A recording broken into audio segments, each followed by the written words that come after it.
feature to create YouTube Shorts, TikToks, and Instagram Reels. Oh, really? In the StreamYard software. Oh, it's sick. That'll help us out big time. Yeah. So basically, if we sign in, we should be able to see our broadcasts, like, in the history, and we could just go through and click a button and pick 30 seconds to up to a minute. We are live now. Let's make sure the feed is out there. It looks like it is. I'll get the YouTube one for the Facebooks. We'll give everyone a few minutes to jump on in. But while we're waiting for people to jump in, we're going to start off with, I feel like the process is going to be the family-friendly content. We'll start off with that. Then we'll get into some of the announcements that are not nerd-related. They're all nerd-related, but that are not Marvel and DC-related. I feel like we should go DC hate first. Then maybe talk a little bit about then talk about The Last of Us, and then end it on the Marvel announcements. What do you think? Sounds like a plan. Sure. Sounds good to me. Let's give it some time here. It's your show, bro. It's our show. The good part of me. Have you guys ever seen those the Bat Thumb or Thumb Wars and all those movies? Do you know what I'm talking about? Am I that old? The Bat Thumb? Yeah, the guy who did Ace I think Ventura I'm older than you. and Kung Pao. Are you 40 yet? December. I'm turning 40 in June, so I'm your elder, just so you know. Yeah, you are an old fuck. I still got 2 more years, bitches. Fuck you. Hold on, join us in the Theater Room podcast. Wow, that came up on the screen, huh? DC. That's pretty cool. I didn't know you could do that. What'd you bring up? Chat. Oh, yeah, when you click on it. What's up, Facebook user? I wish Facebook would tell us your name, but I know. I need you to yell your name out. So I think it's because it's private. You need to identify yourself because Facebook won't let us see it.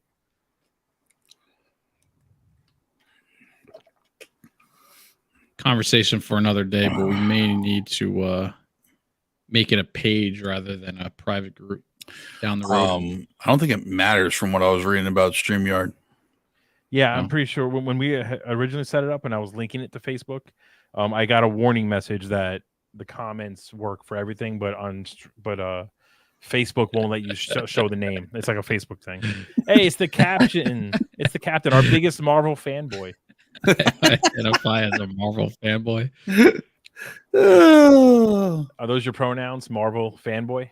Sorry, I shouldn't say that. For all of you out there who haven't seen our reaction to the Flash trailer and the litany of comments that have come through on it, go check that out on our YouTube. It's pretty hysterical. I hope apparently some of those people jump into the stream. They should. I'm begging them to. They should. I kept bringing it up, although I kept telling them it was Tuesday at 8:30. Bring the noise. Come on, internet. We need to know once and for all. Am I the one that needs to stop being on camera so we can get more subs, or is it the captain, the Marvel fanboy of all Marvel fanboys? Marvel, I can't even speak. Ooh, I like that. I like having you guys. You're able to pull up the comments too. That's nice. Now that I figured this out, I'm just gonna do it all the time. But it's a good feature, right? We should be doing it. It is a good feature. I like it. Welcome. We can kind of get started here. Welcome to another episode of the Theater Room podcast. We're on episode 75 today. Wow. Fast approaching episode 75. 100. I feel like I should start planning something big for episode 100. We should now. Right? Because we go live, right? So that would have been the big thing, but we do that anyway. So we'll have to find something else, but we'll figure it out. We have a bunch. It's been a few weeks, right? There were a couple episodes of The Last of Us we have to talk about. I had a whole list of movie trailers to discuss, announcements to discuss, some family-friendly announcements in case you missed it. And then Feige just knows the timing of everything and said, I tell you what, I'm going to do an interview with Entertainment Weekly, and I'm just going to give you guys a ton of little things to talk about as well. Yeah. So needless to say, we got a crap ton.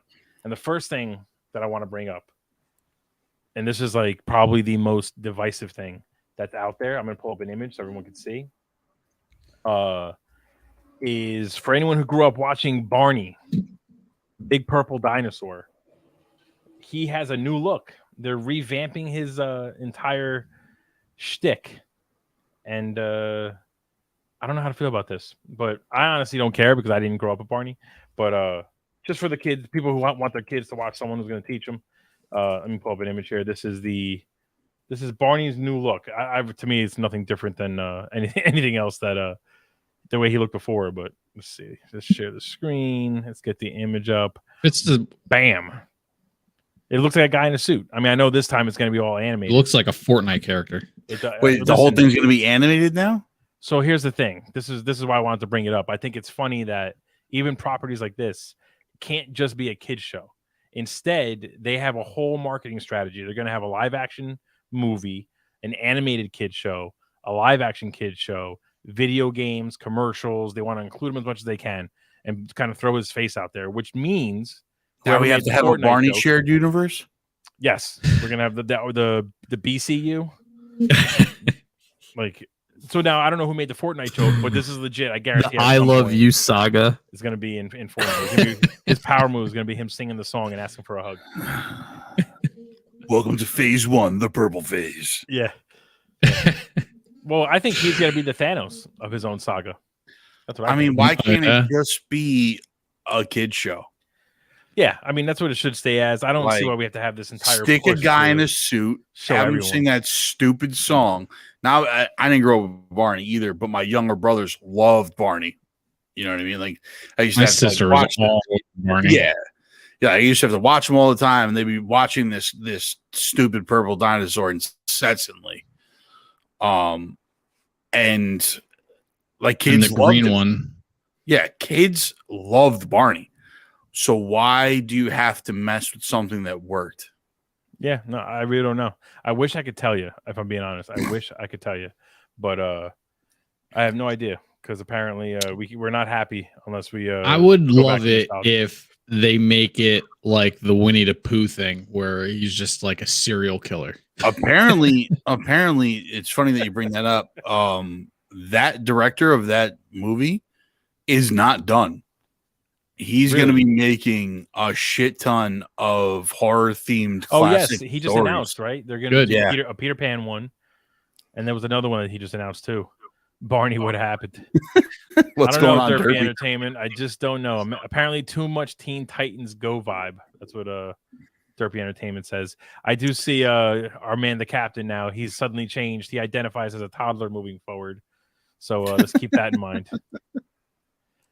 We don't have to spend too much time on this. For the people with families, this is a kind of big news, I guess, for those people. So I wanted to bring it up and let you know. Before we move on from the family-friendly stuff, there actually is one more announcement. Now, to me, this is cool. I'm actually excited about this. As a father, I'm excited about this. Hola. Facebook user. I'm those people. The ones with the families. Yep. We have another big announcement on some new sequels. Of course, it's sequels, right? That can't be original movies. But Disney announced that we're getting a new sequel to Toy Story 5, Zootopia 2, which is really the one I'm excited about, and Frozen 3. Now, I said to somebody, Frozen 3 was inevitable, right? They did $1 billion each. Frozen 1 yeah, and 2, so that was going to happen. They're going to keep. This is what Disney does.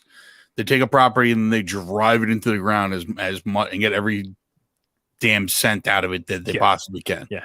Right. And they're going to do that with all of these projects. So correct. So Derpy Entertainment says Toy Story 3 is where it ended. I don't disagree. I think Toy Story 4 was a good movie, but Toy Story 3 really to me is like kind of like the perfect ending to the series. Yeah. We really didn't need another one. The big question here is, does Toy Story 5 include Woody, or are we having a movie without Woody for a change? From all I understand, it does. It includes Woody. Yeah, I'm pretty sure it includes Woody. Do you think it focuses on Woody and the rest of the gang is gone? I think it focuses more on Buzz and he tries to find Woody. Maybe I don't know, man. That Lightyear movie did not do well for them, so I don't know. Yeah. You know, I have a feeling that the fact that Lightyear sucked I'm sorry, I loved Lightyear, but the fact that it didn't do well is the reason why they said, all right, we're going back to the classics. Let's get Woody back on screen because he actually will bring us $1 billion. Yeah. Facebook user that says, wait, I came up as Facebook user. Yes. If you're on Facebook, you need to say your name, unfortunately, because StreamYard doesn't let us see who you are. So we'll try and fix that, Yeah. another time when we have some sort of idea what the hell that's about. But yeah, Zootopia for me is the big one. I know Frozen 3 is going to get a lot of people excited. I love all these. I've never seen Frozen. I love Frozen. I love them all, but I have a daughter, so I mean, if I didn't see The Frozen, song was so irritating. I couldn't. I was like, I'm not watching this movie. So I knew the song before I had a daughter, and then once I had a daughter, I suddenly realized why the song was so powerful. Oh, hi, Jen. Welcome to the stream, Jen. And I saw you're a Frozen fan. I would have guessed you're a Frozen fan. Not that that's a bad thing. It's a good thing. For me, Zootopia was all about race and class relations. And I want the next one to be just as good because that one is an underrated gem and deserves a sequel, damn it. Derpy Entertainment says Frozen equals Lion King, which is a better film than both Frozen and Frozen 2. And Frozen 2, mid at best. So why is Frozen 3 being made money? I don't even know what you're trying to say. I mean, they all make money. That's at the end of the day, like these all make money. So Disney's going to keep pumping them out until we have a crossover event with Toy Story, Frozen, and Zootopia, where it's now that shared universe.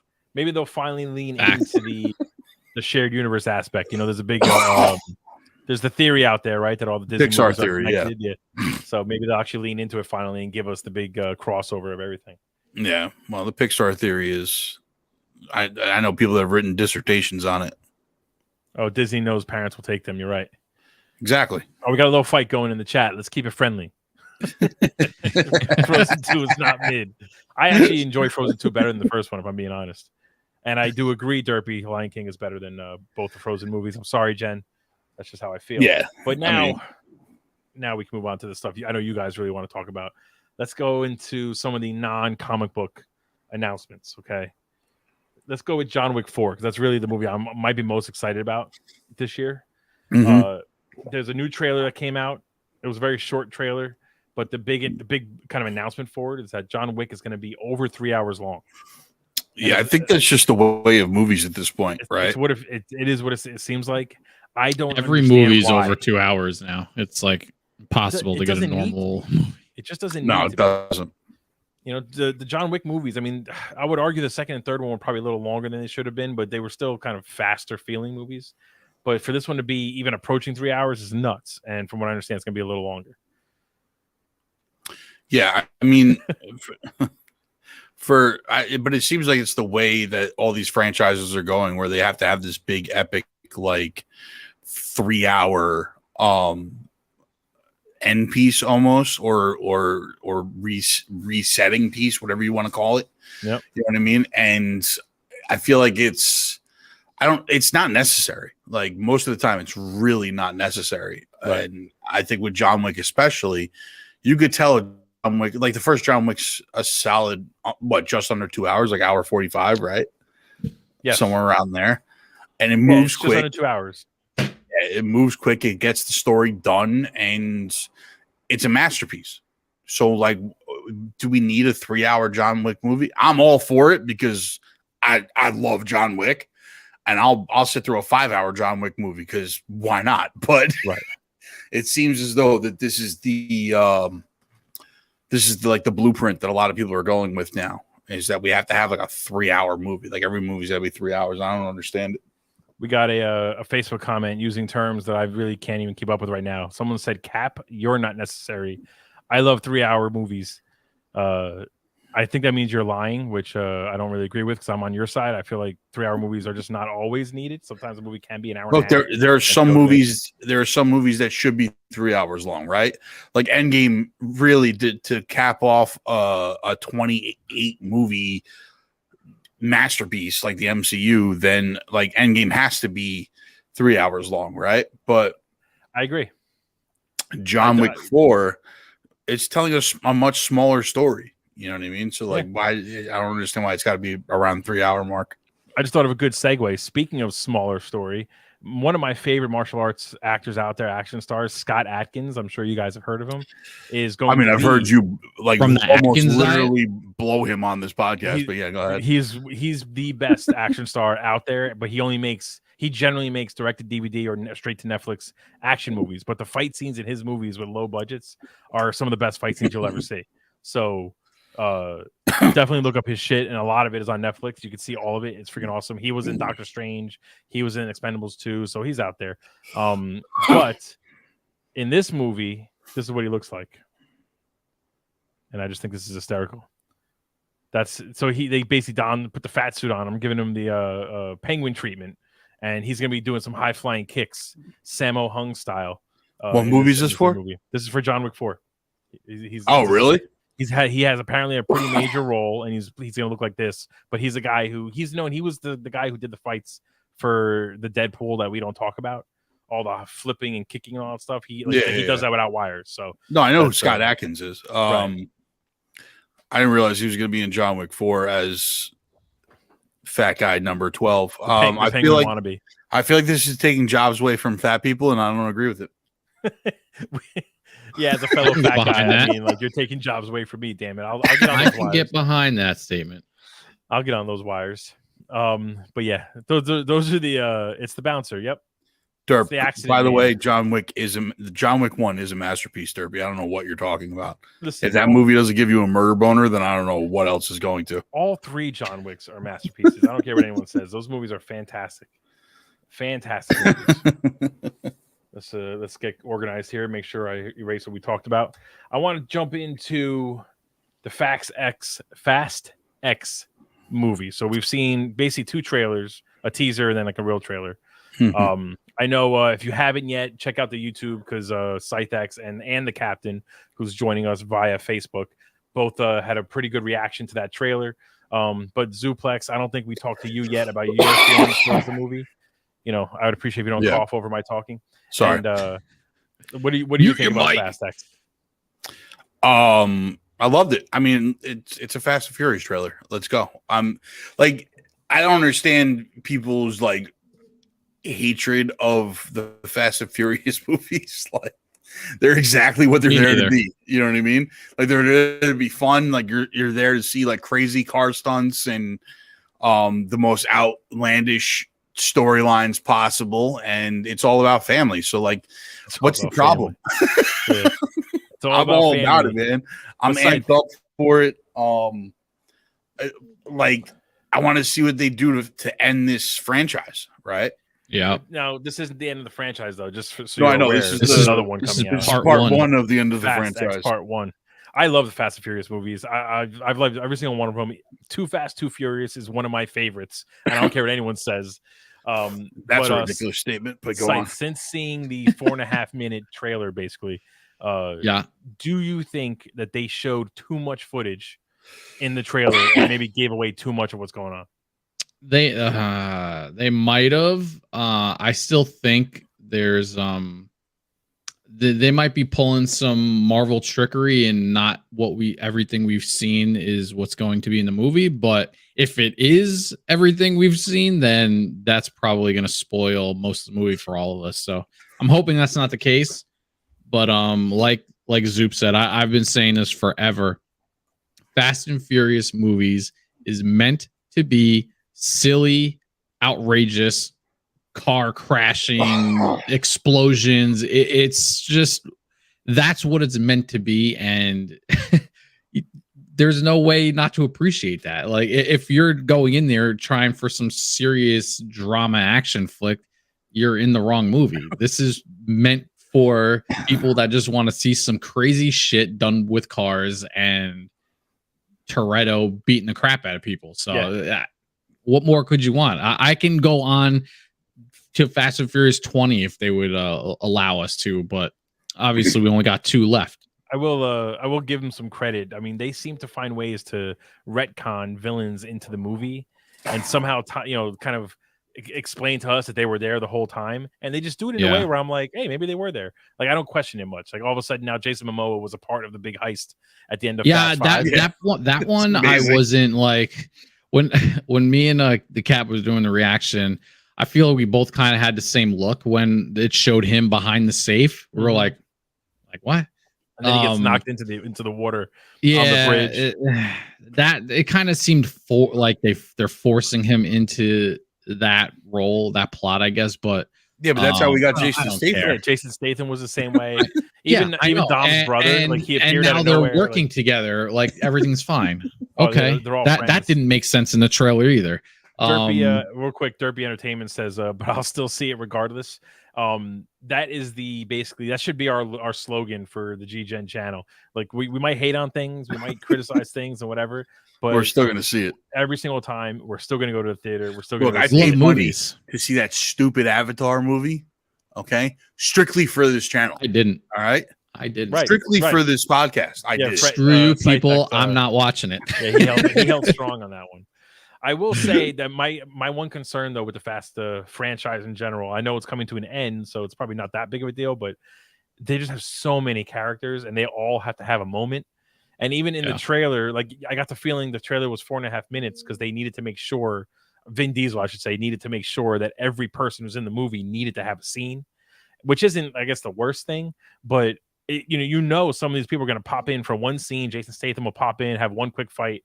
He'll be gone for the movie. Apparently, John Cena, one quick fight, gone for the movie. Apparently, Gal Gadot is supposed to appear in this movie somewhere. Yeah, no, because she don't didn't know die. how. She didn't die. Don't know falling how, off but what was it? A Jeep at 300 miles an hour on a runway. Yeah, who knows? Okay, we'll figure that out. One thing I will say that's upsetting is they never brought Ava Mendes back for a bigger role. I mean, that's what I was going to say. In the reaction, we were talking a lot about like past villains, and the biggest villain that I want to show up either in this movie or the finale is the Too Fast, Too Furious villain. Yes. What's his name? Is it Cole something, right? Cole Hauser. Yes. No. What was it? Verone. Carter Verone. Verone. Yeah, Carter Verone. I need with the fast knowledge, man. I tell you, I love Fast and Furious movies. I don't hide it from anybody. Go on. Sorry, Fred. I need Verone to appear in one of these movies, hunting down Tyrese. Like, if that doesn't happen, it's such like a plot hole that they're just leaving out there that going down, because we have two. He should be getting out of jail if you think about it. Like, he probably's done his 10 to 15 years, and he should be getting out of jail. And the movie ends with him saying, "I'll see you soon." But the actor is on like a high right now because of Yellowstone. Yeah. So like now's the time you get him, and that's just gonna bring so many. So my thing is this, though, with the unfortunate passing of Paul Walker, I don't like, as much as I love Carter Verone, I would love to see him back. I don't think it hits as hard if he's only going after Tyrese. But he's the one that has a problem with. Like, he didn't really have both of them. Yeah, maybe he goes after Tyrese and the Walker family. You know, he can go after the Walker family because technically Brian is still alive, right? But I don't know, man. Tyrese was the one. Tyrese was the one egging him on and be like, don't drop the soap, big homie, or whatever. Like, to steal the ashtray for no reason whatsoever, or the lighter. He's like, I get all that, but he ain't gonna get out. Tyrese is such like a secondary, like almost third character. Yeah, but he's due to have a little more of a focus. You know what I mean? Yeah, everyone's gonna focus. I don't know, man. Like, I just don't. It hits hard, it hits less because Paul Walker's not around, unfortunately. Yeah, for me. I mean, I kind of excited. I agree with you on this one. I feel like it should happen. Yeah, it should happen because they left it open for that. And basically somehow is there to go after. The Fast and Furious franchise has written this long story across so many movies and kept it kind of cohesive. Everything kind of fits in pretty nicely. So the one thing they haven't done, to your point, is bring back Cole. No, and I listen. I agree with everything you're saying. It's just I'm just saying it doesn't hit as hard without Paul Walker. Captain, you got the link, man. You can jump in whenever you want, buddy. Go ahead. Sorry. No, that's all I'm saying is I just don't think it hits as hard without Paul Walker being around. If you're gonna bring back. Eva Mendes, it's the perfect movie to bring her back when he comes back hunting them down. I definitely agree with that. Yeah, I mean, you can easily have her come back. She tracks down Tyrese. I feel like it would just tie everything together. But didn't they already tie him back into when they went to Mexico? I believe they tied him in as in like he knew somebody or something. Didn't Braga like fund Carter Verone? Yeah, that was the story reason as to why Braga was even important and kind of knew what was going on. Like that was part of the. So now that like they've already taken out, dude. I don't know. It's one of those things where it's like I wish Paul Walker was still around, and then I'd be way more excited if they brought back Carter Verone. But if they bring him back now, and they're like, he's going after Tyrese, he's going after Roman. It would be more of like I still think the brother is going to film some scenes as Paul. That's what the rumor is, right? The big rumor is that the brother's going to film. I really hope not. To be honest with you, I didn't like it when they did it. I hope they do. But it would made sense when they did it the first time because it was really just more of a send off, and they wanted to kind of cap the movie. So that was because you already filled most of the movie, right? You already filmed it. So it's easy to just kind of finish it and kind of do the role justice. But I think that they shouldn't bring Paul Walker, like have his brother do anything. I do know that Paul Walker's in real life, his daughter has a role in the movie. That's a way that they're honoring him, which I think is kind of more than enough. I don't think they should kind of go any further than that. Leave it at that. I don't know. I'd be okay with the brother stepping in, or something, even if it's minor. I did read a theory that I wanted to kind of throw out there to you guys. Apparently, the working theory right now about the movie that's going to be a big twist in the movie is that Charlize Theron's, I think her character's name is Cypher or whatever it is. Yeah. She is going to end up joining the Fast Gang by the end of this movie. Of course, maybe having a seat at the table and being family. Why not? That would be stupid. I think it would be stupid too. Perfect sense because she killed the mother of Dom's child. So why wouldn't he be like your family now? Right. She's gonna save one of them for no apparent reason. Then he's gonna be like your family now. Stupid. Give her Corona. I don't approve of that. Last question about the Fast franchise, and then we're gonna move on. Where do you think the cars go that they've never gone before this time?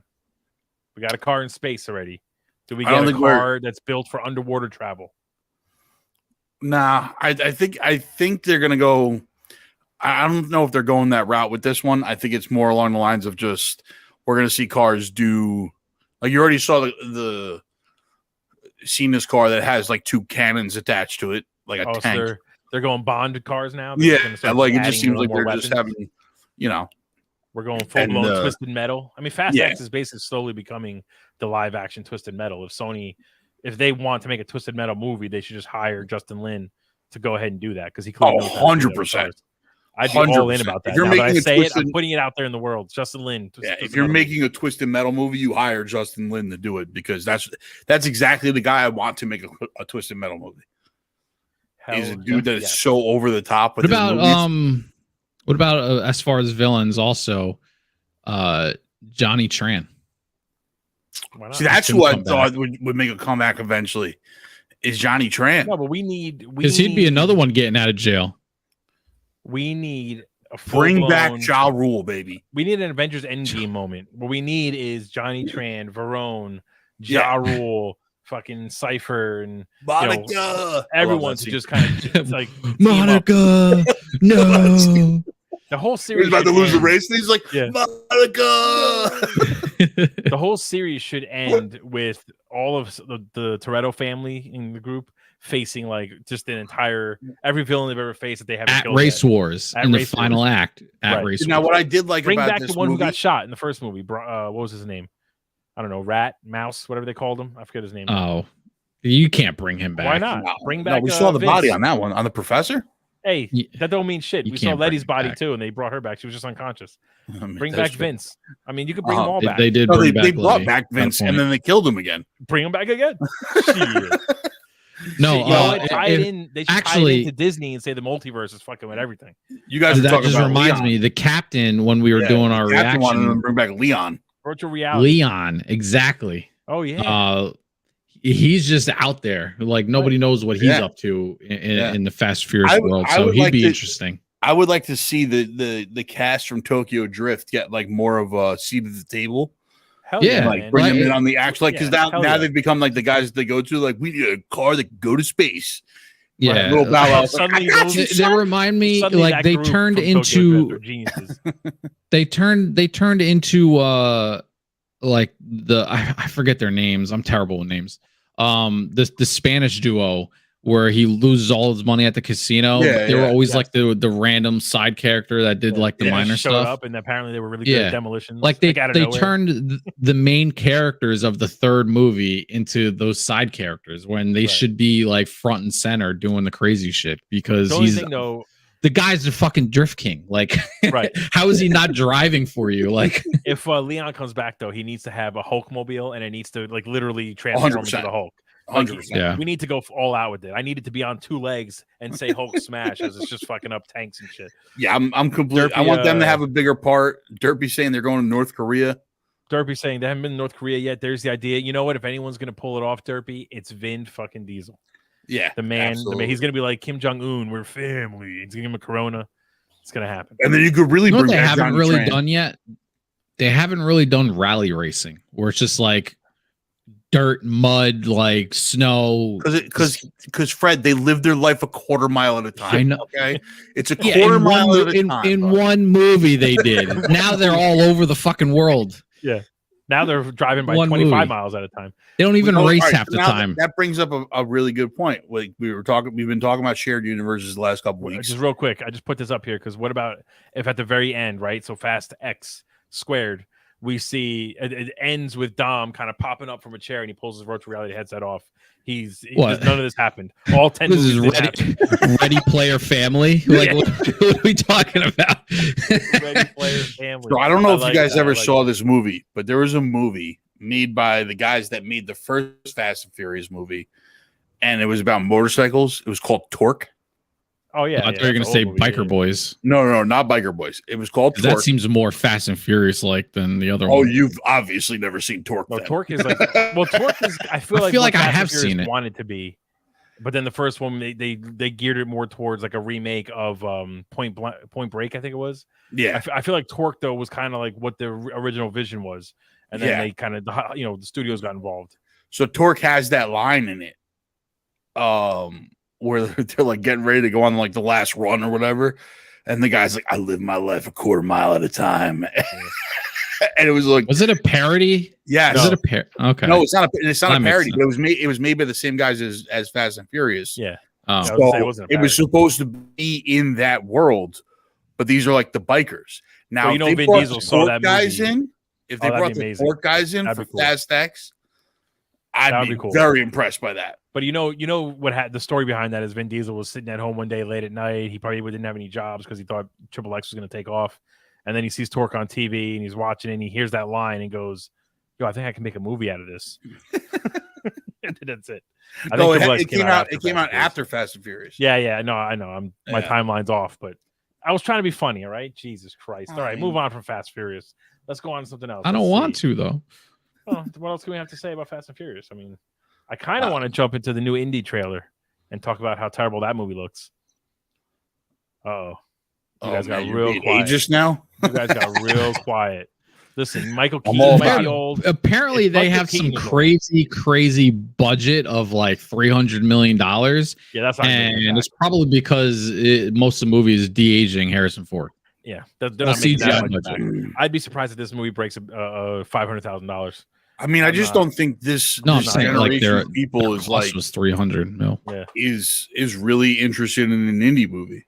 I don't You think know? anyone is. I think if it was a young Indiana Jones and we were just kind of revisiting that era of his life, maybe. But I don't think anyone wants to see Harrison Ford be an action star. I would be Like- interested if Shia LaBeouf was able to come back and I would reprise too. his role and then kind of take the mantle. I agree. Listen, I- Kingdom of the Crystal Skull was a shitty movie. Let's all be honest here. But Shia I LaBeouf, thought you were about to just defend it there for a no, second. it was a horrible movie. Talk about a franchise that should have stopped after a trilogy, right? We didn't need any more Indiana Jones, but they want to keep shoving it down our throats. Okay, fine. If I think Michael Keaton's old, okay, and we're about to see him as Batman. Like Harrison Ford is older than Keaton. He's already shown that he can't move. In Kingdom of the Crystal Skull, he did not look convincing in any scene as some sort of like guy who's going to throw a whip and swing. And now they're going to de-age him for an entire movie because we have to have him in it. Like I just don't get it. What was weird for me was in the trailer, there's shots of him that he looks like a very old man, and there's shots of him where he looks significantly younger.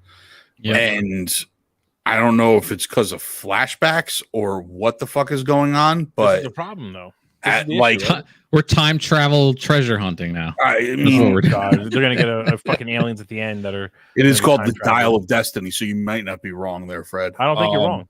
They did aliens, right? They did ancient shit. Yeah, What else are they gonna like, do? They're gonna go into lean hard into the sci-fi. I mean, side. they always leaned into religious aspects a little much, right? Like we had the Ark of the Covenant, the Holy Grail, yeah. all that stuff. That's kind of the lifeblood of the story of the character. You know what I mean? Yeah. The first 3 movies were more into the religious side, and I know we got the kind of fantasy element of the religious side when they opened up the Ark of the Covenant and all the demons came out, whatever. But like, you know, stick to your lane. You know what I mean? Then they tried to bring aliens in, and besides it looking like a shitty movie and just the pacing was all off, like it was just garbage. And this one to me has a very Kingdom of the Crystal Skull feel in the trailer, but with, you know, Indiana Jones de-aged because Disney just has money and can do whatever the fuck they want. And I don't get it. I'm not excited to see this movie.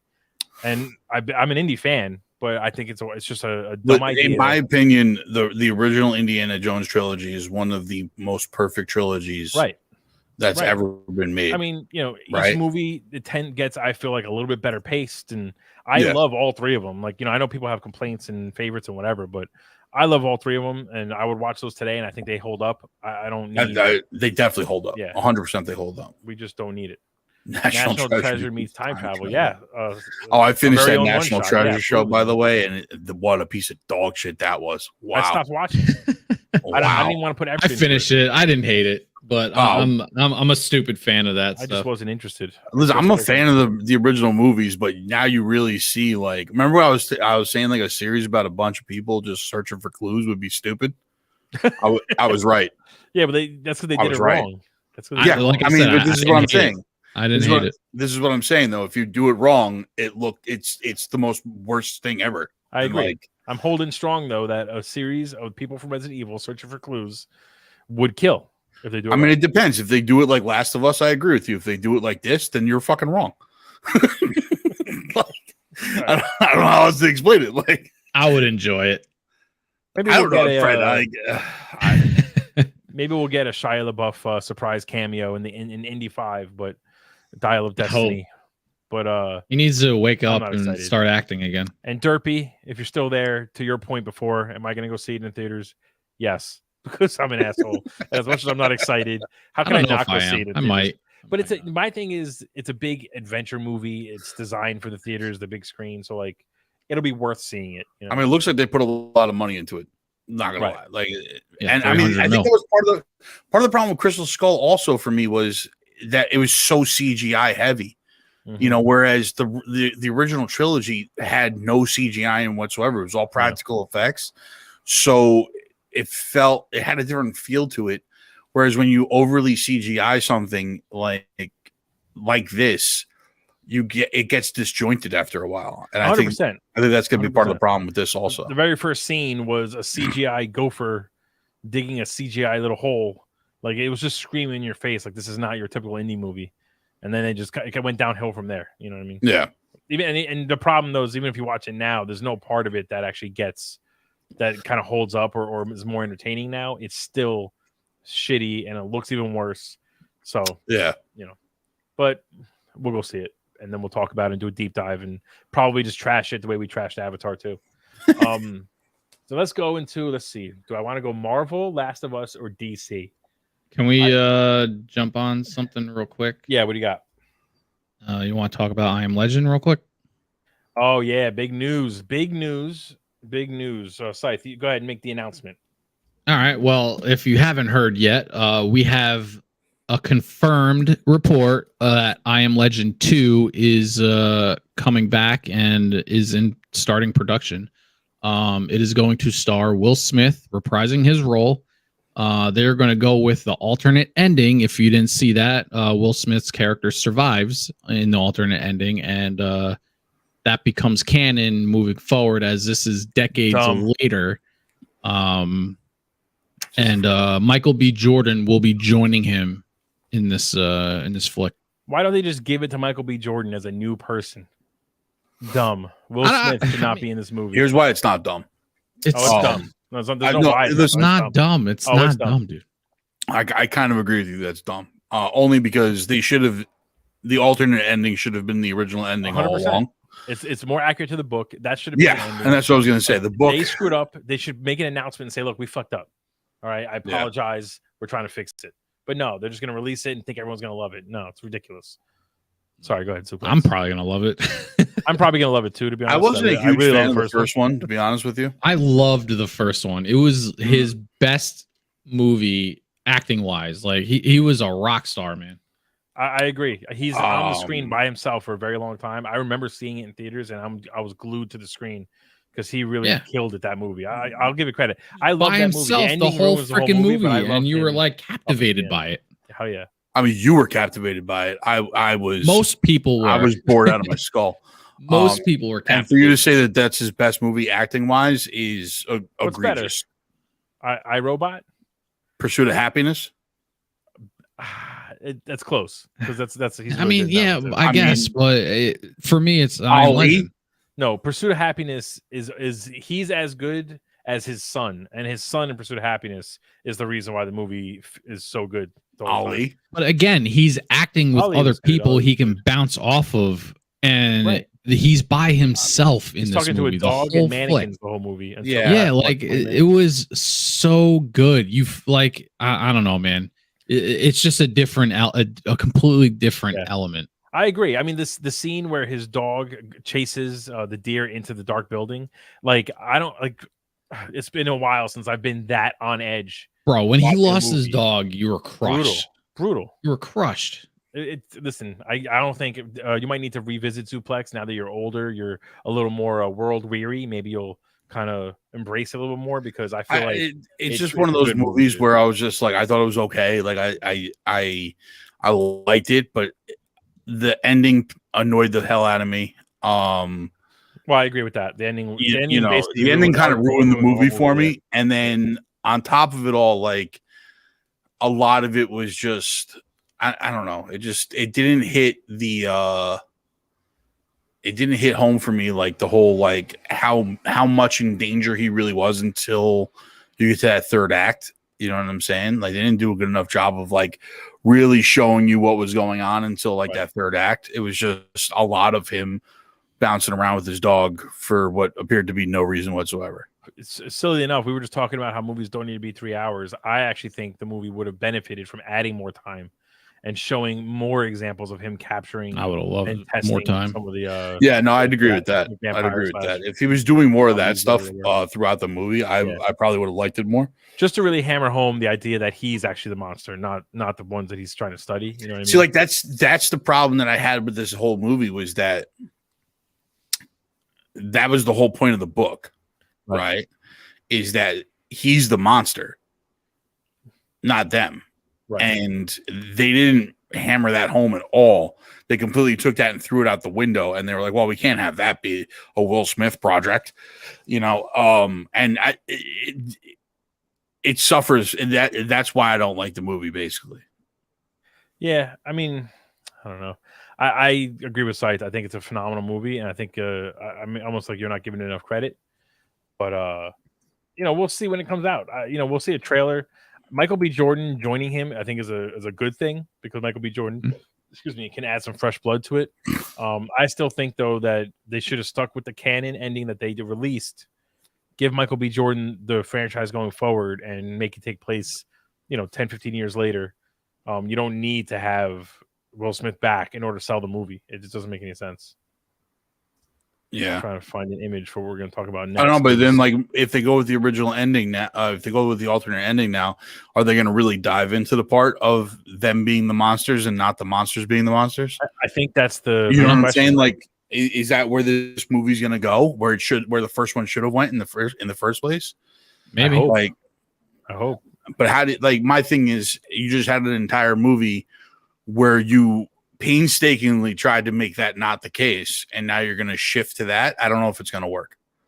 That's why I'm not all in on this movie and this announcement. That's why I'm not super excited for them to do this, because I think it's just, I don't know. I just feel like it's them reaching for a franchise that nobody really wanted a sequel to, and now they're suddenly like, oh yeah, we're going to make this sequel. Everyone should love us and be happy about it. You know what I mean? Yeah. Well, I also think it's Will trying to resurrect his career because he's got Bad Boys 4 also coming. Oh, why? Did he do something bad that he thinks everyone forgot? Fucking guy. You know what? He should. If he I don't know, if he wanted baby. to resurrect his career, what he should have done is instead of Michael B. Jordan, bring Chris Rock, put him in the movie. I don't think they're going to be working together anytime Oh, I don't soon, think so either. Yeah. I don't think they're about to do it. Not But at all. Think about it. If Will Smith was able to pull that off, and they announced that the Chris two of Rock's them were going to be in, not a good actor. well, it's not about that. It's about trying to make Chris basically apologize to Chris Rock. Yeah, but I would rather a good movie. Anyway, we're gonna move on to another. What's gonna be a bad movie? No, what's gonna be a good movie that I don't want to be good. Unfortunately, Captain, if you're still in the chat, I'm gonna hurt your eyes for a second. So just prepare yourself. No, don't do it. No. Oh, what's happening? There it is. There it is. We have the Flash. You guys are too hard on this Ezra Miller kid. Point. No, I do think I think I said to you guys. He's too hard on his victims. I think I said to you guys in the chat that I have a feeling that James Gunn and some of the higher ups, whatever, they want to kind of show him that they're not going to abandon him when he's trying to kind of fix things. He's in rehab and all that stuff. I don't know that I agree with it because like I said, I feel like people have but that's like staying like honestly, that's like staying with an abusive girlfriend because she might kill herself or she might get better. It's more about so stupid. It's not the studio's problem. Cut your ties. I think it's more or less that it's not like he kills it in this role. He's not some like fantastic actor that is like you can't picture somebody else. He's a terrible Barry Allen. Imagine if Star Wars, now we're getting two of Chris Pratt after Guardians of the Galaxy 1 started having all these problems. You know what I mean? Like it would be hard to recast Star-Lord. So I'm kind of split on this whole thing because I actually do like his version of the Flash when it's done properly, right? So like the Snyder cut really showed me what this kid could really do as the Flash, right? Right. And I really liked that version of the Flash, but he, as a personal level, he really is a piece of shit human being. So it's like I really don't want him in these movies because like he goes around just randomly assaulting people and he's high on drugs and he's just being like a crazy person. My thing with him, I'm calling him he because he goes by or they go by they. Right, whatever. All right. Well, my thing with him is in the Snyder cut, we got to see them somewhat properly use his powers, and right. It didn't fix him. Like he was still bad to me. Like I didn't think it was that great. Yeah, I don't believe him as Barry Allen. I don't see it. I'm not a fan. And when he's got the suit on, which looked very stupid in those movies, and his running was awful, but the actual ability use was good in the Snyder cut. I'm hoping. The lightning was trash, and I'm glad that the new one is going to yellow. There's a theory about that. Just speaking of the lightning, real quick, I read that basically the white lightning is supposed to be representing that you don't have a strong enough that strong of a connection, I should say, with the Speed Force, and the yellow lightning is a closer and stronger connection, and that's why we see in this movie that, I guess, as the movie goes on, we'll see the lightning almost transition because he's becoming more and more connected with the Speed Force. I don't think we see a transition. I don't know. I don't know what the difference is, unless I have two theories. Well, one is he either loses his powers, right? Right. And he should lose his powers. Right, if you're going by the show, by the story that if we're going by Flashpoint, he when he goes back in time, he doesn't have his powers anymore because he prevented himself from ever getting them in the first place. Agreed. So he either loses his powers and Batman is giving him his powers back because in the trailer you see the Batwing take a bolt and shoot it down. So I'm assuming it's shooting it down to the Flash so he can get the lightning bolt and kickstart his powers again. Right. Or they're kickstarting the powers, creating the event for the other Flash that he runs into. Because maybe it's before he gets those powers and they just speed run it and give him powers right away with the Batwing. So in that case, it's two different Flashes, and then ours has the yellow, and then the past one or the alternate universe one has the white one. I did read that possible. There's a theory that not Zoom, Savitar is basically the villain of the movie, and that he's actually met instead of Yellow Flash, it's or Well, Reverse you Flash. see a quick Savitar? That's what you I've read. see a Yeah. quick So that means there's gonna be another Ezra. Right. yeah. Yeah. Well, you My see a God. quick thing where in the trailer where their boots meet and then they take off running and one of them is wearing black boots. Yeah. I don't want to get that scene because then we'll be demonetized or some shit. Because I know. How do you not use thought Reverse Flash, bro? How do you not use Reverse Well, we don't Flash? know. I mean, there could be 7 Flashes. I mean, right? it could be Reverse Flash. Reverse Flash could be the main villain, and maybe his avatar is just. I hope so. But, or it's just somebody in a black suit. Savitar, come on, man! Like another Ezra is gonna be zooming around like an idiot. You know what? You prepare yourself because I'm pretty sure there's gonna be like 9 Ezras at some point in this movie. All like that's the case. This movie's gonna be complete dog shit, and I'm just there to see Batman. Yeah. Speaking of Batman, I know we got a lot of hate for this, or I got a lot of hate, I should say. Michael Keaton is old, people. Let's just what it is. Cares? But here's my thing. Like, I know you guys, went down this rabbit hole already on the reaction. I didn't really get to give my 2 cents on this yet. Number one, if he's playing Bruce Wayne, this is a huge miss. I think he is. I mean, I could be wrong, but I don't think he is. I think it's supposed to be Thomas Wayne. According to IMDb, it's Bruce Wayne. No reason. I'm sorry to interrupt, Suplex, but there's no reason to give us the Danny Elfman Batman theme. We have the original Batman suit where he can't even move his neck. We have Bat Gadget. Yeah. Like literally, there's a shot of the original Batmobile, or not the original Batmobile, but the Batmobile that he used in those movies. Yeah, and he flat out said he's coming back as Bruce Wayne. It's literally the 1989 and whatever the second movie, whenever that came out, 1992, whatever it was, that Batman.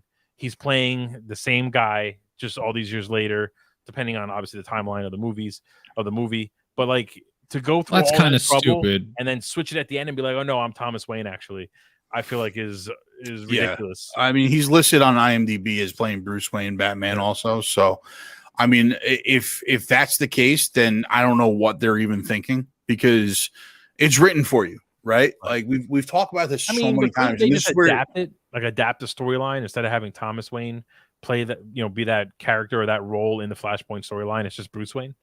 Does it have? But it doesn't make any sense. It has to be Thomas Wayne because it doesn't make any sense otherwise. Right. And you don't need another Bruce because you have the Ben Affleck Bruce. So going back or changing reality and seeing Thomas as Batman makes the most sense. Yeah, you would think. I mean, it's also a matter of like, that's why he's older, right? You're giving us an older Batman, make him Thomas Wayne. Right. Yeah. Then all of this makes sense. I mean, you make him Bruce and then none of this makes sense because Barry's going back. It's not like Barry's going back to a different place. He's going back to the same place and just years before when his mom doesn't get killed. Right. And then creating a branch. Basically. And that branch creates this like chaos across the entire DC universe, I do think it's fun that they chose to keep the bat suit where he can't turn his head. It's so stupid. Like it's so unbelievably stupid. Like even when he's like this scene that I have the picture up here where he says, "Yeah, I am Batman." You can just see how like I know they gave us this suit because of nostalgia, but I don't understand why they wouldn't give us the fucking Flashpoint suit. Well, they're gonna change it. He's gonna put on the. I feel like he had he's got like 7 bat suits. Yeah, that's what I was gonna say. But they all look like in the Super Bowl ad. There was. Yeah, they all look like derivatives of his suit, though. But they might have more flexibility. Oh, hold on! I'm pulling up this is a pretty good image, actually, a pretty high res image. I'm going to pull up, and we'll see. We'll see if you guys are. I mean, I agree with you. He needs to have the Flashpoint bat suit. It's just kind of like silly not to. It's very silly. Like none of this trailer made a lot of sense to me because it seems like they took some points. Like this scene right here, right? If you look at they're all derivatives of his bat suit. Except for the suit. If you look at the suit that's just over the main one's right shoulder, that one looks like he could turn his neck a little bit. And then the 2 on the right-hand side of the screen looks like that he could turn his neck. But the rest of them look like he'll be that stiff, like turning his entire body. Yeah, he's got to turn at the hips to look at shit. Yeah. None of them look like the Flashpoint suit. So, it's a miss for me as far as the Batman stuff is concerned. The Batfleck stuff looks interesting, like going back to Zod. Right. Looks interesting in doing that. Them taking Supergirl and putting her in the place of Superman in the Flashpoint books. That's not the worst idea. It's not the worst idea. I don't hate it, but like in Flashpoint in the books, you see Superman being like emaciated because he's been captured by, I want to say Argus. If I might be wrong on that, but he's basically been put in a dungeon under a red sun. Sounds like an Argus thing. And kept in like a straitjacket or whatever. And that's when you see Supergirl in that, you know, I know you guys were talking about it in your trailer reaction. That's the Superman role. So I don't know if you know, they're going to be turning her into like the Superman of Flashpoint, which is fine. I have no problems with that. But like you went so far to make those scenes like so accurate to the book. And then you give us like Keaton as Bruce Wayne, who's way older than Affleck looks, and you're not putting him in the Flashpoint suit. And it's everything seems so disjointed and an absolute mess that I don't know. Wouldn't that make sense though? Because they've had what 4 or 5 reshoots to try and figure out how to end this movie. But I think the reshoots were all for Ezra and trying to figure out how to end this movie by resetting the universe and get rid of him and basically as the Flash. I hope none of that, from what I understand, had to do with Keaton. So Affleck came back for reshoots. I know that. Yeah, I mean Affleck came back for reshoots and stuff, but again, like none of it had to do with like, oh no. But if it changes the story around, my point is if they do reshoots and they're kind of changing the way the story goes, then you can easily CGI a new suit onto Keaton. You know what I mean? So there could be changes that we don't even know of. I mean, I would agree with that if we didn't get all the suits now.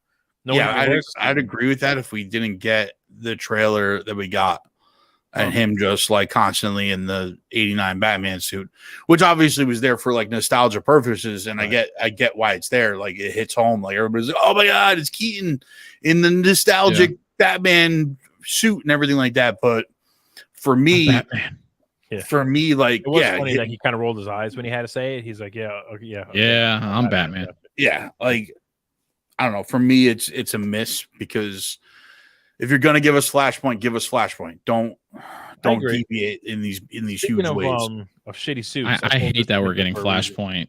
Can we just talk about how bad this Flash suit looks? I hate this glowing Flash suit so much. I call it the Tron suit.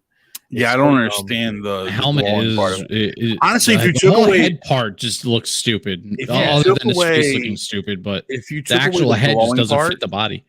Yeah, it doesn't. But if you took away the glowing part, it wouldn't be that terrible. I do think it. One of the comments that it was hating on us made a comment that it's the same suit, just in the beginning it glows.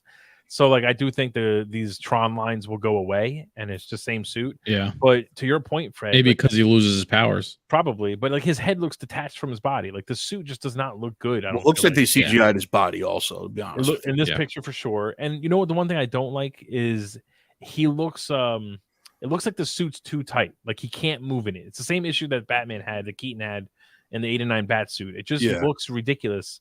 And the one thing, I know everyone's going to call me a Marvel fanboy. People will restrict his arms from flailing like an idiot. Look at this suit. There's no way he lifts his arms up. And Marvel has done a good job of giving us suits that are comic accurate, that look like you can actually wear out in the real world. You know what I mean? Like here, it looks like he would not be able to move.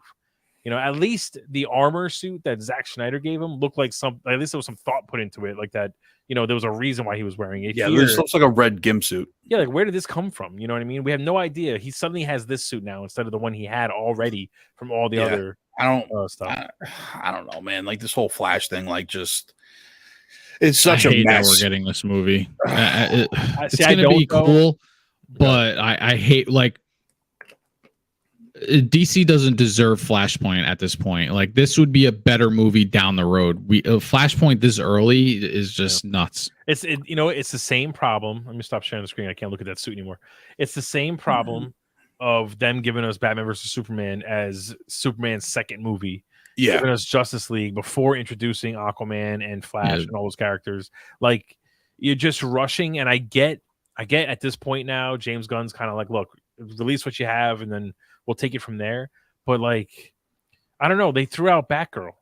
You know, I mean, either this movie really is going to be fantastic, or they just were like, "Look, we spent so much money, we got." I mean, listen, I'm hopeful because at this point they've done reshoots.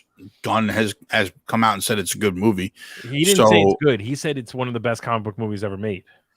Yeah, I mean, maybe it is. I mean, you're maybe talking. It is, bro. That's comparing it to Endgame, to The Dark Knight. I mean, that's a big statement to make about a for movie this to be the best for this to be the best movie ever made, it has to end with him being gone and like just I agree. completely different person. Like he comes out of the Speed Force, same suit, everything. I know you guys always it's just a say Grant completely Gustin, different but person. I'm tired of seeing him as the Flash. Also, like I want because you're a DC fanboy. No, it's not that. I'm just like, look, I love Grant Gustin in the Flash show, and he's great and everything like that. But that Flash show went on for far too long. Oh yeah, and at the end of the day, like I don't know, CW-fied. Yeah, it was so CW-fied and everything like that. Like that's not the Flash I want to see on the big screen either. Now, I don't think he would. I don't think he would deliver that version of the Flash. I think that's all he knows how to deliver at this point. To be honest with you. Well, yeah, they're 9 seasons in or whatever. Yeah, like he's not going to play the Flash any different than that. He's the same guy from season 1 to now. It's just he could definitely pull it off. I don't know. I'd rather see somebody else at this point. I want to see Ezra. I would rather see James Gunn basically just wipe the slate clean. Don't connect. Hopefully, that's what this movie does. You know what I mean? Guess it's hopefully, point right of the movie. You know, that's the whole point of this movie is to wipe the slate clean. So we'll see what happens. I mean, it's coming whether we like it or not. We're all going to go see it like a bunch of assholes. Oh yeah, we're probably going to enjoy it. And I feel like we are going to like it. And like afterwards, Fred's going to be like, I like Ezra Miller as Flash. I hate that I like him as Flash. I can't stand that I like him as Flash, but he did a good job. And now I want to go hang myself in my closet. I have 2 sites on the stream now. No, definitely not. Talk about. I'll probably enjoy the movie because I love the Flash, so I'm excited.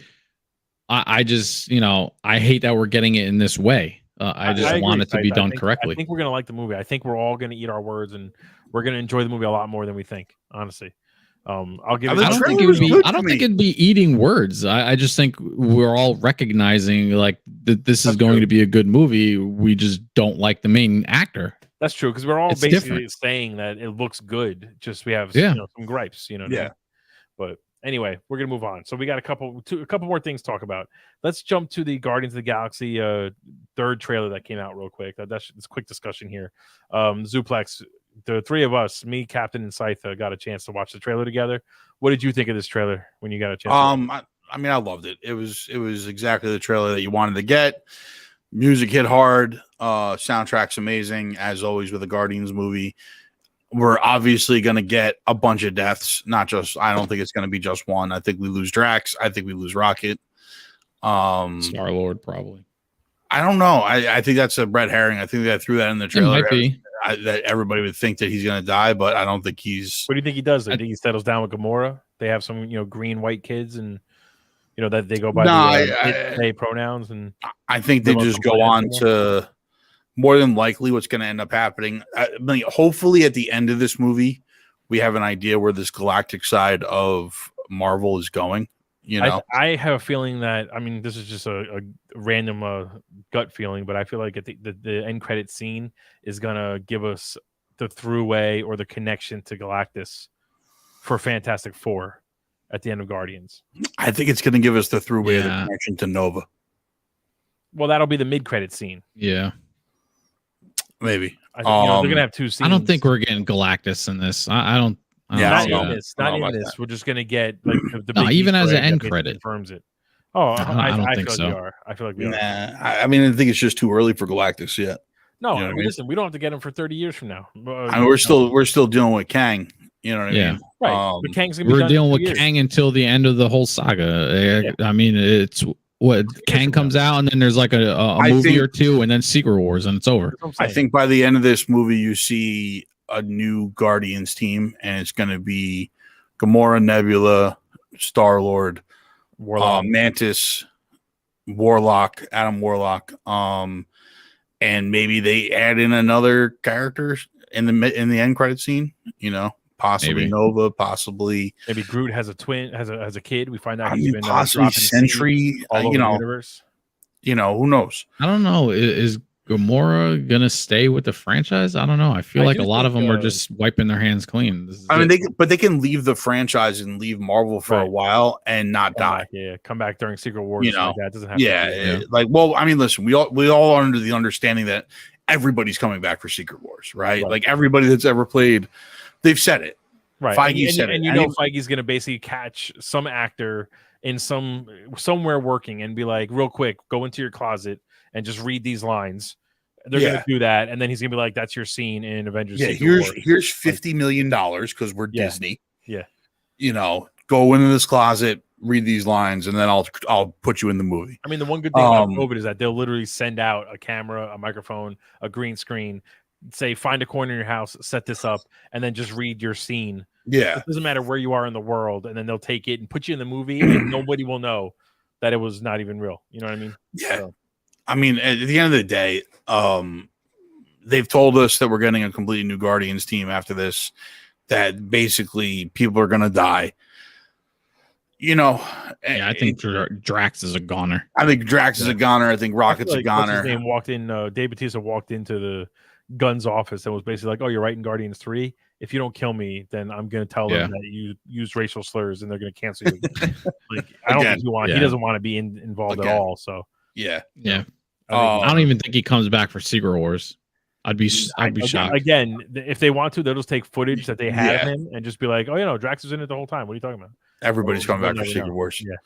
But overall, I thought it was really great. I think the High Evolutionary looks great. Like, I'm interested to see where they go with this. I just want them to start like really giving us the roadmap to like the galactic side of Marvel, because like we know what's happening with Kang. Like we kind of have an understanding about that. Like we got Ant-Man this week. Hell yeah, man. So we'll have an understanding what's going on with all of that. But I want the galactic side to be. It was interesting that we didn't get a Marvel's trailer. So we didn't get a Marvel teaser, which was the big rumor, but I feel like they held off to give us that maybe after Ant-Man 3 releases. I mean, maybe that comes out this weekend. We do need to see what happens with Marvel too. That, though, Kevin Feige mentioned that seeing whatever he saw of the Marvels already really kind of sent chills down his spine. How he was telling Entertainment Weekly that it just felt like powerful and kind of crazy to see that many like such. I feel like he says that for every movie. At this point, he kind of has to, right? He's trying to sell the whole thing. Exactly. Yeah, I mean, that's why I think Gunn's saying this is the greatest freaking superhero movie. What do you want him to do? You want him to come out and say it sucks? Like, I'm saying like this. I don't take these words like as seriously as most people are, because they have to say this. Like, yeah, I guess. But like, let's kind of staying on that thread.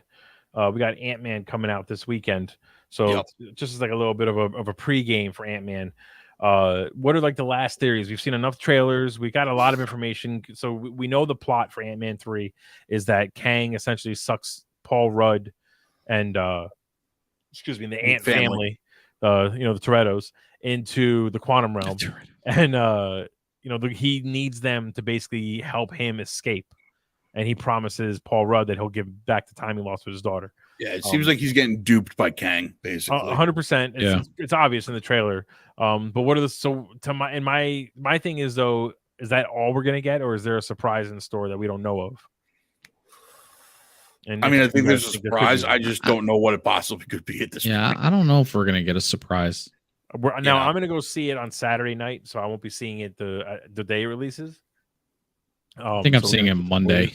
We have to avoid spoilers. I've already seen TikToks and Instagrams trying to spoil the post-credit scenes, so careful when you're scrolling. I've heard that the two post-credit scenes, both of them are big scenes that set up future movies. So all right, well, that's good. I also know that Kang apparently has for all the early reviews, they're not great across the board, but the one thing they're consistent with is that Kang, Jonathan Majors, kills it in this movie, and that he has apparently some really epic moment that, again, I'm trying to avoid spoiling it for myself and for everyone else. Well, I'll tell you something right now. I don't usually take early reviews into account because it tends to be John. I don't even Facebook user. We know exactly who that is. 100%. Like early reviews and everything like that, because it tends to be critics, and critics tend to look down on comic book movies anyway. So like, I really don't give a shit what the early reviews say. I'm gonna love this movie. I already know there were plenty of movies that the early reviews came out for, and they were just like, it's dog shit. It's the worst movie ever made. Blah blah blah, and it winds up being one of like the best MCU movies that we've gotten. So, I don't really get worried about early reviews. Again, like it's because you get critics from like the Wall Street Journal, and we're like, this isn't real cinema. Yeah, other people that I've watched give reviews that for a lot of them I'm on par with their opinions on a lot of the movies. So when I hear it from them, I take it into more of a consideration. Well, you know, I'm still going to see it for myself and have my own opinion on it. But the captain, we're just going to say what it is. The captain says I should be a movie critic, Marvel movie, Rotten Tomatoes, 100%. So to me, the movie doesn't reach the hype when guys like Straw Hat Goofy and Soups are not thrilled when they're reviewing it. They both gave their quick reviews, and they didn't hate on it. They didn't say it was a horrible movie or like that, but you could just feel that the excitement wasn't there. I mean, it was for some other stuff, I think part of the problem here is that, and this was a problem that we had for a couple other movies for Marvel recently, that I think expectations are very, very high for this. I agree. And if they don't, if they don't blow us out of the water with this movie, then it's a miss. Like, everybody's just going to be disappointed. And I'm looking at it from a perspective of, this isn't the movie that's supposed to blow us out of the water. This is the movie that's supposed to set up the movie that's supposed to blow us out of the water. See, but I feel like this one is, man. I'm going in with the expectation that Kang, it's basically his movie. It's his Infinity War, essentially. It's his introduction, and we're going to see him kind of prove that he's bigger than Thanos. And from what I'm reading, Jonathan Majors does exactly that. So as long as he does that, I'm going to love this movie. Yeah, I mean, I think I'm just on the. I'm keeping my expectations a little bit lower for it, because I think we've been mine's low as well. I think we've been kind of duped in the past of like, Thor 4. I was super excited for. Thor 4 I was super fucking there for, and then garbage. A friend of mine recently told me that Thor 4 was the best Marvel movie ever, and I was like, dude, you're I don't know nuts. what that guy's thinking. Absolutely nuts. Was that the captain? No. Doctor Strange also, like the Multiverse of Madness, man, I was pumped situation. For that. Like, everybody thought it was going to be a lot bigger movie than it really was. It was presented to us. It was a Scarlet Witch movie. It was a Scarlet Witch movie. She was the madness, and I think we're running into problems that we ran into in Phase 2, where we're expecting these big things to start happening, but they have to tell these much smaller stories first to get to the big things. And I think because Endgame and Infinity War were so epic, and Phase 4 was such a letdown because of those reasons, that we're getting to the point of where they have to tell these small stories, and we want big stories.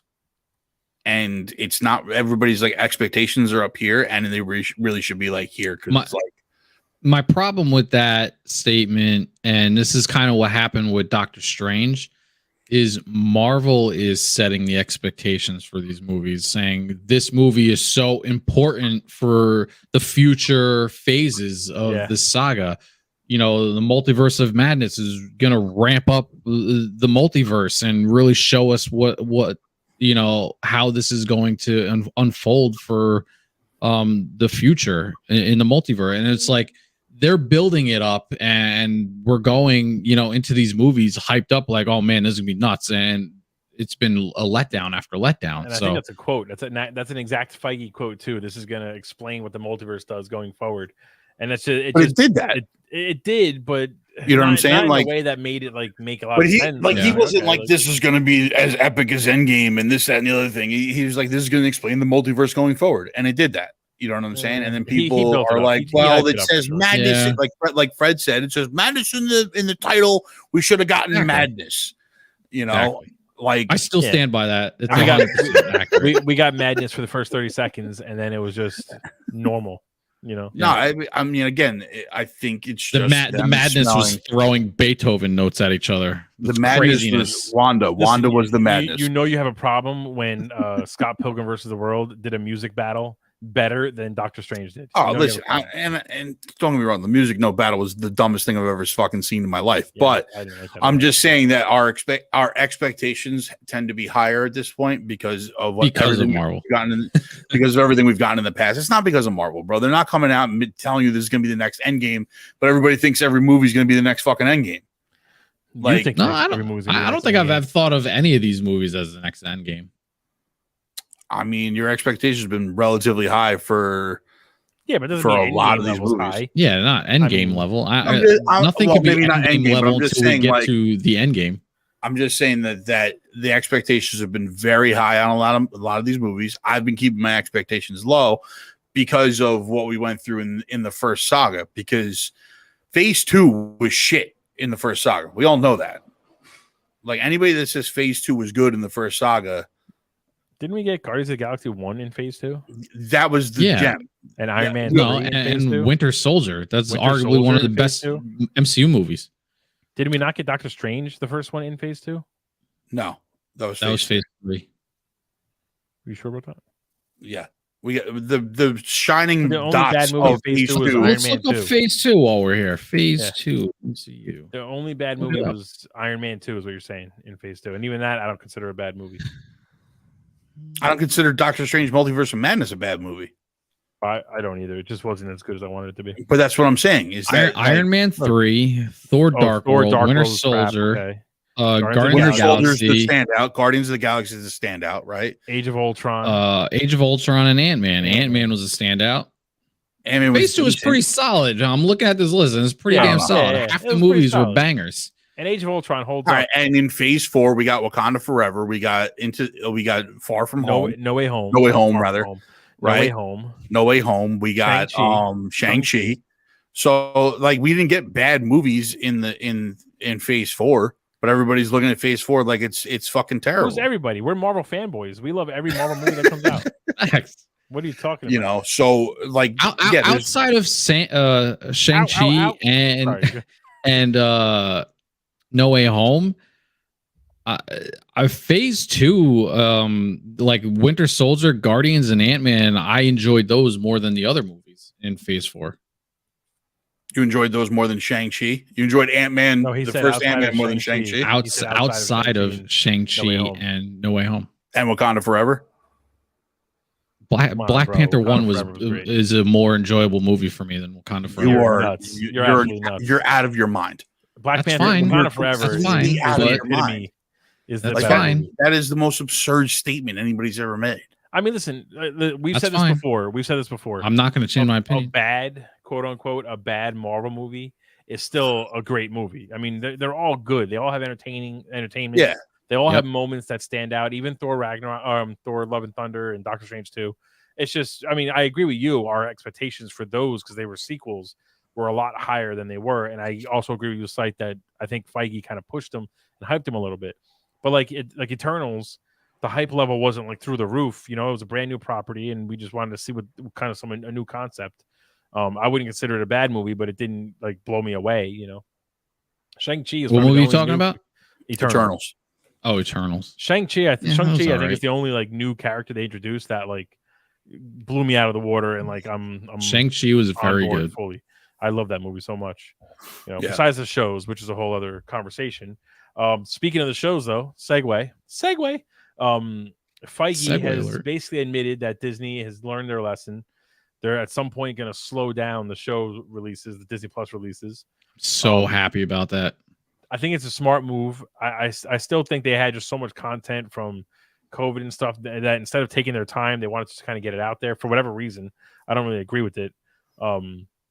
But yeah, so you know, anyone who feels like we're a little kind of bombarded with Marvel stuff, in a couple of years, you're going to feel that slow down. I think they're going to go back to 2 movies. Yeah, I a think year. they realized that shows people a were year. starting to get Marvel fatigue a little bit. Yeah, Getting 100%. hit with one thing after another. I don't necessarily think they need to scale back on the shows that much. I think that they just need to rethink how they're giving us these shows, right? So they can still give us the same type of slate that they've been doing. Because I'll be honest with you, I like having a Marvel show every few weeks, to I'm start diving into. But they have to like really rethink. As long as they're good. What happened? Sorry, go ahead. I said as long as they're good. I mean, that's what I'm saying. Though, She-Hulk, all the shows were good. Yeah, I don't really think there was a really huge miss in any of the shows. I mean, She-Hulk had its moments. She-Hulk was a pretty to me, big that's miss. probably the lowest of the I shows. mean, we've been pretty split on the She-Hulk Miss thing. Marvel was kind of shit till the final couple episodes. Yeah, like Miss Marvel was kind of a miss for me until about halfway through it, and then it started to really pick up. Hawkeye was amazing, Yeah. I thought. Hawkeye was amazing. Captain America, Falcon and Winter Soldier was amazing, I thought. Yep. Loki and WandaVision were fantastic, WandaVision I was on because I liked the later part of the season, kind of like Miss Marvel. Yeah, I mean it started off weird and slow and everything like that. I get that, but I mean I thought that was the right move for that type of show. I didn't hate it. I was just more interested in what was happening outside of whatever reality she was creating. But so all of these shows, like I don't think they were really, besides She-Hulk, like we've talked about the mistakes with She-Hulk and everything like that. But besides that, I don't really think any of them were huge miss. So I don't think we're losing a significant amount of quality by having them, Yeah. bounced off. I think it's more my hope, I should say, for the Disney shows, not necessarily that they slow it down, but I would like for them to give the creators of the shows more leeway into how long the show is. Because every show basically didn't have the right amount of episodes, either whether it was too many episodes or too little episodes. Every single show was paced wrong. It was all paced wrong. And I feel like part of that is because maybe Disney or Feige or whoever had this like mandate of like, I need 6 episodes or I need to tell the story in this many things or whatever. Yeah. And I want them, Netflix has kind of proven that if you just let a creator, Stranger Things is a perfect example, let them just make the show the way they feel is best. It's their idea. Let them do it. Generally the pacing is pretty on point. So that's kind of my hope for whatever the change. Yeah, because we've seen certain shows that should have won a couple extra episodes and certain shows that should have been less episodes or whatever, and like every single one of them was pretty much paced wrong. Yeah. So if they can figure out the pacing for them and kind of figure that out before, like, I don't think they necessarily need to scale back on the amount of shows that we're getting. I mean, I'm like you know what I mean? Like, it's easy for me to soak in all the Marvel and Star Wars content. So like having basically a Marvel show, then a Star Wars show, then a Marvel show. I had no problem with that. Oh, it's great. I had as a fan, it's great. Yeah, 100%. But I guess if you're a casual fan, we're all diehard fans here. We're all Marvel fanboys. As a casual fan, if you're a DC fanboy, you can't keep up, But I would rather, instead of like rapid fire releasing all these shows, if they maybe extended the season a little bit longer and gave like more time to the quality of the story they're trying to tell. It would go further. Well, I think it depends on hey, let's knock out 8 episodes and move on to the next. But I think it depends on which show we're talking about too. You know what I'm saying? Like I think Hawkeye was a perfect example of one of their shows that was really paced perfectly. That's I feel Hawkeye like that's was probably a good the pace. best paced show. The best paced show, right? Like it didn't need any more episodes. Yeah. Like if you added episodes onto that show, then it starts to feel like, all right, what are we doing here? You know? Agreed. Whereas like a show like maybe I think Captain America, Falcon Winter Soldier was paced pretty well too. I think so too. See, like I know at the time a lot of people complained about the pacing there, but I don't know. I didn't feel it. I mean, I'm a big fan of I didn't feel what it either. MCU did with Captain America, and specifically with. But like Loki needed 3 more episodes. Right. Loki needed more time. I agree. Yep. Loki needed more time. Like WandaVision, I feel like needed at least another episode. Just one more. At least kind of like build up. At least one more. Yeah. Or maybe just like changing. Maybe not start in the 40s with the sitcoms and start later. You know what I mean?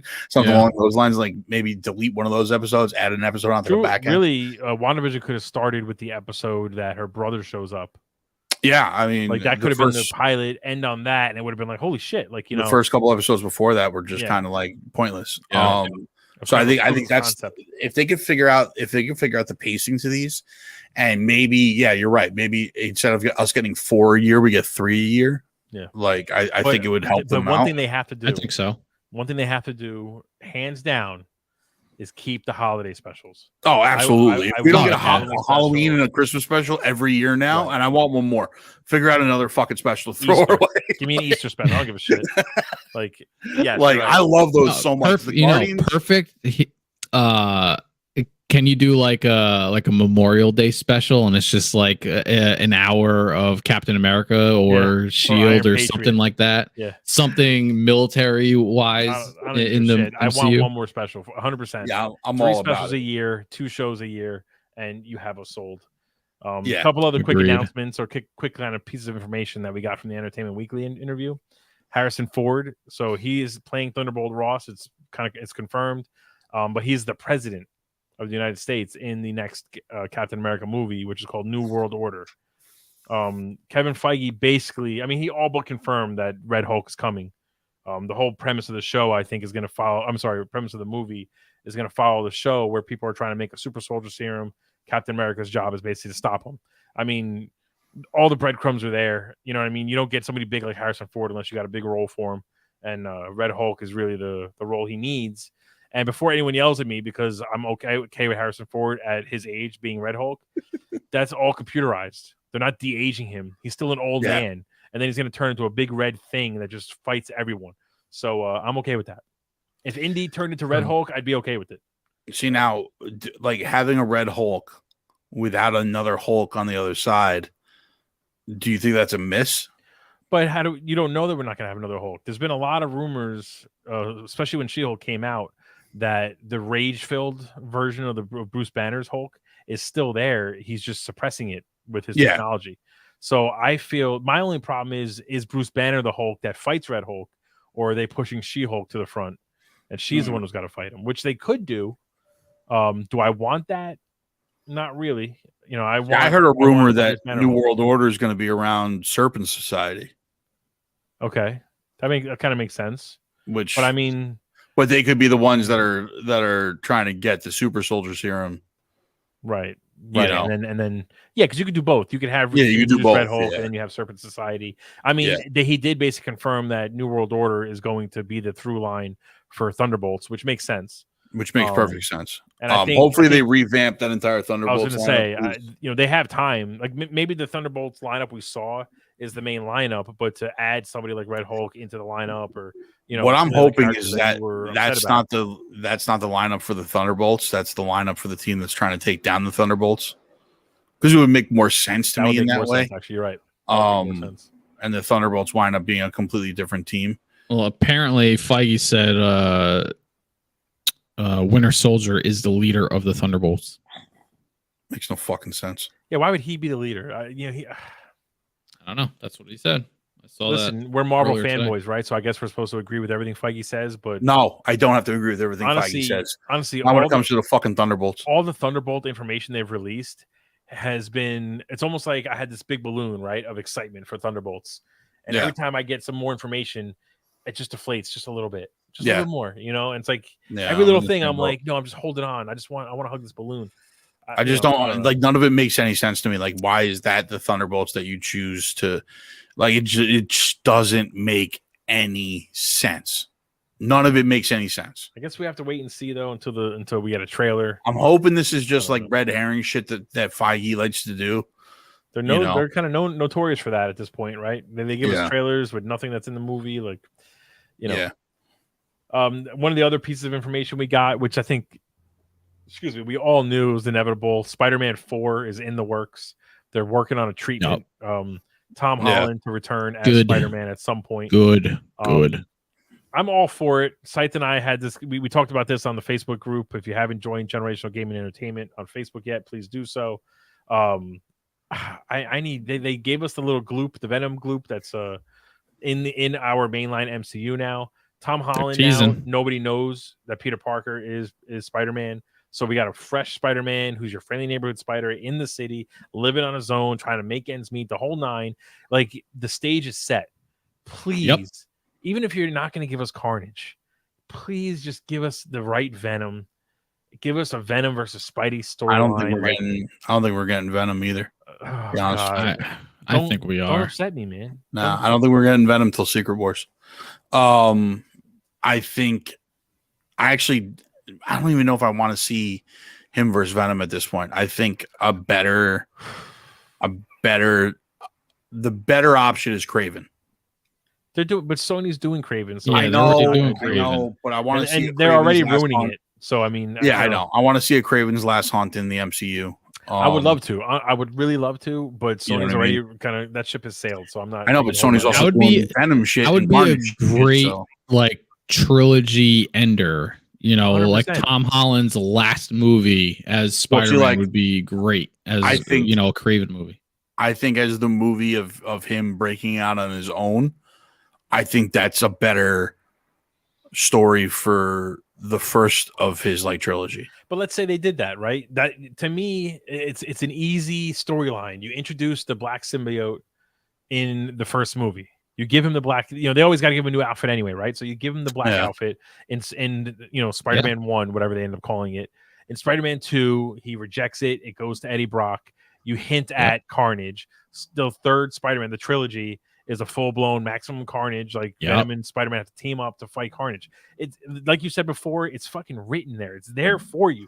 Just do it. Look, I agree with all that, but my problem with it, and I would love to see it, but my problem is that Sony's already done Venom. They've done Carnage. No, like, and it makes I, money like I for some don't reason think, because people don't know what the fuck to do. but I don't think Marvel, the MCU, is going to want to go the same route that Sony just went. The problem with Sony is they did Venom and they did Carnage without Spider-Man. Right. So Yeah, I mean, I understand all that, but like, is the MCU going to want to double dip like that? Listen, I don't disagree with you. You know? My problem is Sony's not going to care if they're collecting the money. Well, and Sony's not going to want to give them Venom and Carnage because I they're don't going to think do it Marvel better than wants they to do did. it. I don't think Feige wants to touch those characters because they No, I don't already think so did either. it. And I think he wants to give you something fresh. I mean, I agree with that.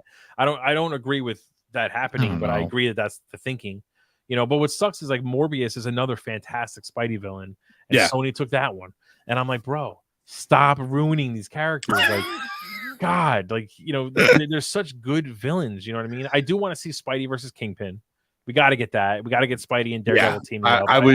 That's almost a guarantee at this point that Spider-Man and Daredevil are going to have a moment in the movie. What is it? 20? What do they have? 24 episodes or 18 episodes? 18 episodes. For Born Again. There's got to be at one point, even if it's the finale, Spider-Man coming in and helping him out or something. I don't think Spider-Man's going to wind up in the show, but I definitely think Daredevil's going to wind up in the movie.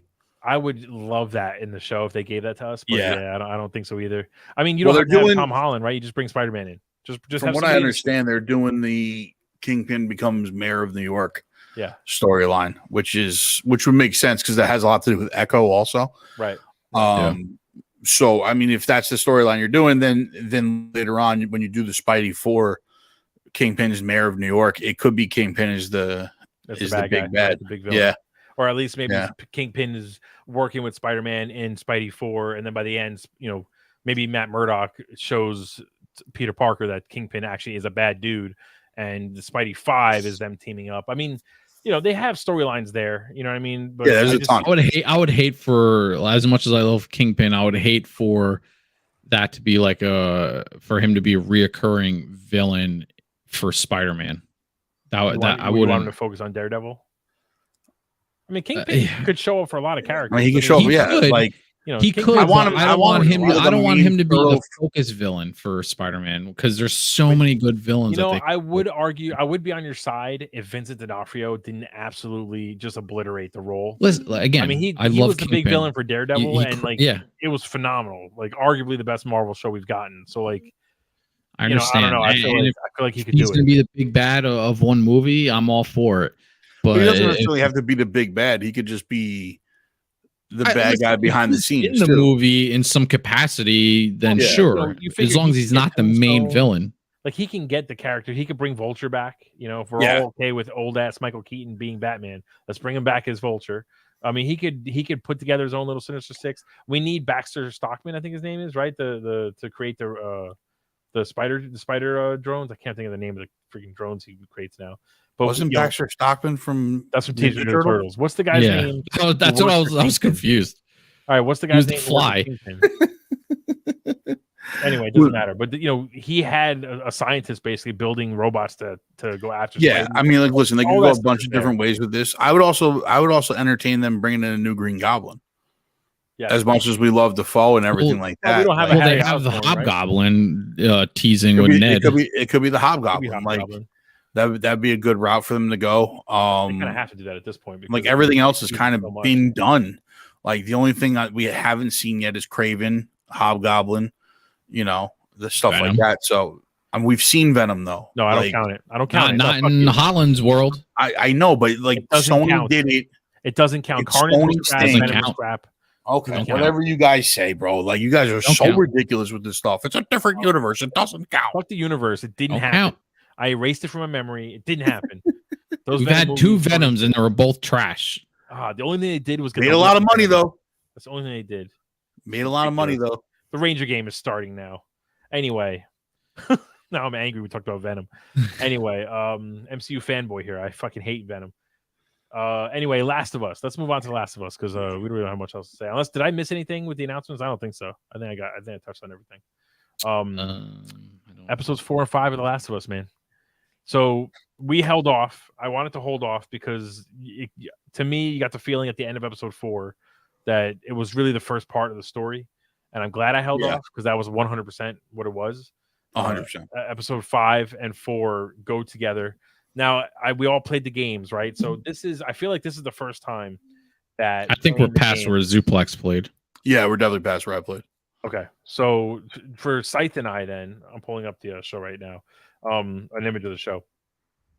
For Scythe and I, this is the first time, and you tell me if you agree, that playing the game kind of not hurt the show, but kind of like subdued my expectations, if that makes sense, because we knew exactly what was happening. We knew what was coming with Sam and Henry. Like the cliffhanger wasn't like a big cliffhanger to me. I almost felt like anticlimactic at the end of episode 4, but it literally is related to the fact that I knew what was coming and I saw the game. Did you feel the same way, Scythe? Kind of. Episode 4 was a solid episode. I did, yeah. When we got to Henry and Sam, I was like, all right. I mean, it makes sense, but I wasn't like, oh my god, it's them. Like I kind of knew they were coming at some point, so I wasn't like overly shocked by it. Right. But it was still a fantastic episode. I think I like the combination. So, Suplex, what you don't know is in the game, they get to Pittsburgh, they deal with Bill, right? It was Pittsburgh. Thing. Then they get to Kansas City, and on the way there is where they run into Henry and Sam.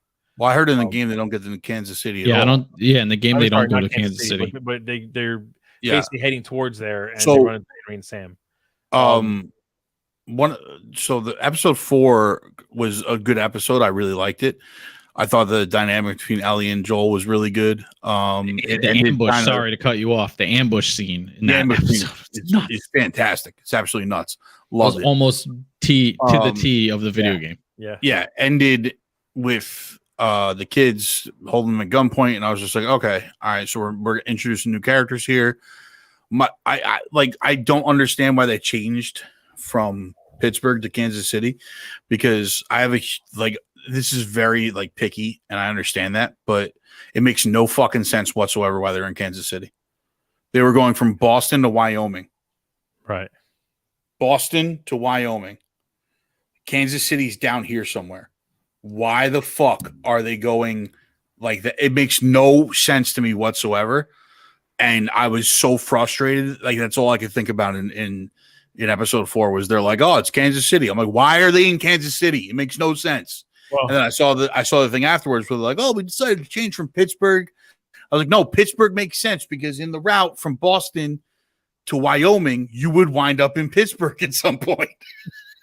So that's not a bad point. I will say it was super fun. I know it's a super picky thing to be upset about, but it makes sense though. There's two things on that point. There's another thing that is starting to creep in a little bit for me is they have this like Game of Thrones kind of feel, especially the later seasons of Game of Thrones, where they're kind of like warping to different locations. and there's not like it seems like they're traveling so far between episodes, except for maybe the first 2 episodes, which isn't a bad thing. It's not the worst thing ever, but they have to be careful with not making it like they can just run at super speed, because then it kind of takes the believability out of it. Yeah, and that's starting to happen a little bit for me. Also, I don't know if this was in the game or not. Is Kathleen in the game? No. So that okay. She's a new character. So I think you might make the same point I was going to say. Go ahead. There is no world where she's the leader of this thing. Oh, that's not what I was going to say. Like, no one would be following her in the real world. Like, the dude with the beard and the gun would shoot her in the face and be like, get the fuck out of here with your bullshit. Like, she's so annoying. Like, so unbelievably, like, it was so unbelievable to me that I was like, why is anybody following this chick? I mean, I don't And know I that I don't really fucking agree get with it. that. But, Like, Marlene made sense as like leader of the Fireflies. This chick seems like a petty, like super unlikable person that has no concept of what she's actually doing, and she's just like, they killed my brother, ha ha ha, we're gonna find them, let everybody find these guys, get them now. It's funny you say that, because it's been a joke, right, that I'm giving every episode a 10 out of 10. I would say episodes 4 and 5 both get a 10 out of 10, but I have complaints. They're definitely not. They're not a 10 out of 10. How do you give it a 10? I don't want to give it any bad ratings, because honestly, I'm just so happy that we're finally getting what I consider a real adaptation. But in all seriousness, though, like, this is episodes 4 and 5. This is the first 2 episodes where there are things that are not, in my mind, so perfect. I don't necessarily agree that she wouldn't be the leader. Like, if she, they're basically telling us that for whatever reason they trust her and they led her, and she led them to a revolt and whatever. But what I don't get, you know what I'm saying? They didn't show us that, and I will say that the backstory they gave us for her, and even for Henry, which I think Henry was the older one, I believe, right? Yeah. So the backstory they gave us for her and Henry and their connection really didn't add anything. Arguably didn't add anything to what happens at the end. It was weak. It was, you know what I mean? Like, it was a cool like backstory, and it was like interesting, but to have them die, spoiler alert, I guess, to have them die at the end of these 2 episodes, it kind of made me feel like, so you just basically wasted 2 episodes. We could have gotten to Henry and Sam earlier in episode 2, maybe by the end of episode 4, maybe by the end of episode 4, Sam gets bit and all that whole scene happens, and then we move on to a new area or a new location or whatever. I didn't really get why they felt these characters specifically needed to have a fleshed out backstory. Listen, arguably Henry having to kill his brother and then killing himself, like, that would have been traumatic. I thought that was a powerful scene, man. I thought that was a powerful scene. Absolutely, 100% was a powerful scene. But having the backstory didn't make it any more powerful. But going back to Bill and Frank, it all means nothing. No, but see, Bill and Frank, their whole story, that whole thing was about giving. Doesn't mean nothing for Henry, because they helped him get out. Yeah, no, they helped him get out. But what I'm saying is, they were more helpful than Bill. They were already out. No, but they were already out at that point when they died. So their death and everything like that, it's powerful. It's powerful. No one's saying their deaths weren't powerful though. Like that. Like, I get. Like, the thing is, you didn't need the backstory to have Henry killing Sam and then killing himself impact Joel and Ellie the way it did. We didn't. That's what I mean. It's like their backstory meant absolutely nothing. The backstory, I agree with that. For Henry and Sam, yes. For Bill and Frank, I don't agree with. I don't agree. No, Bill and Frank were completely useless. Yeah, Bill and Frank was just a really powerful, well-acted episode, and we talked about it. Like, it's probably one of the best well-acted episodes I've seen in TV in forever. But overall, for the overall story, that entire thing was just a bottle episode that meant nothing for the overall story. Right. I mean, where Henry and Sam actually meant something to our characters. I mean, in the aspect of like they helped them escape, yes. But like, you could have had. So this is my. Ellie had a friend. Like, there was a bond. It was more involved than Bill and Frank. There was nothing. There was absolutely nothing. I just feel like they're fleshing out a lot of backstory on a lot of side characters that they're just going to kill off, and we're wasting a lot of time fleshing out a lot of backstory on a bunch of characters that we're going to kill off. No, but the point I'm making with Henry and Sam is that you could have had Joel and them get ambushed. They have the shootout. They're hiding out overnight because they're being hunted. Right there. Henry and Sam find them and make it like the middle of episode 4. that gives us then the rest of episode 4 to see Ellie bonding with Sam, to see Joel and Henry starting to kind of warm up to each other. Then you go into episode 5 if you want, and we have a whole episode of them trying to get out and getting closer and closer and whatever.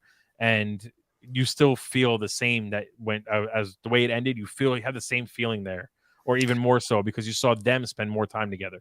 I'll tell you what. To see Kathleen and her having her conversations with Perry, and then decide not to deal with the infected that were coming up from the ground. Obviously, like that. It's more her side of it that I just don't think really added anything, especially. No, she added absolutely nothing. She wasn't even a good villain. But she was a brand new character for the show. So to me, it's like you made a brand new character. This is how good the show's been so far.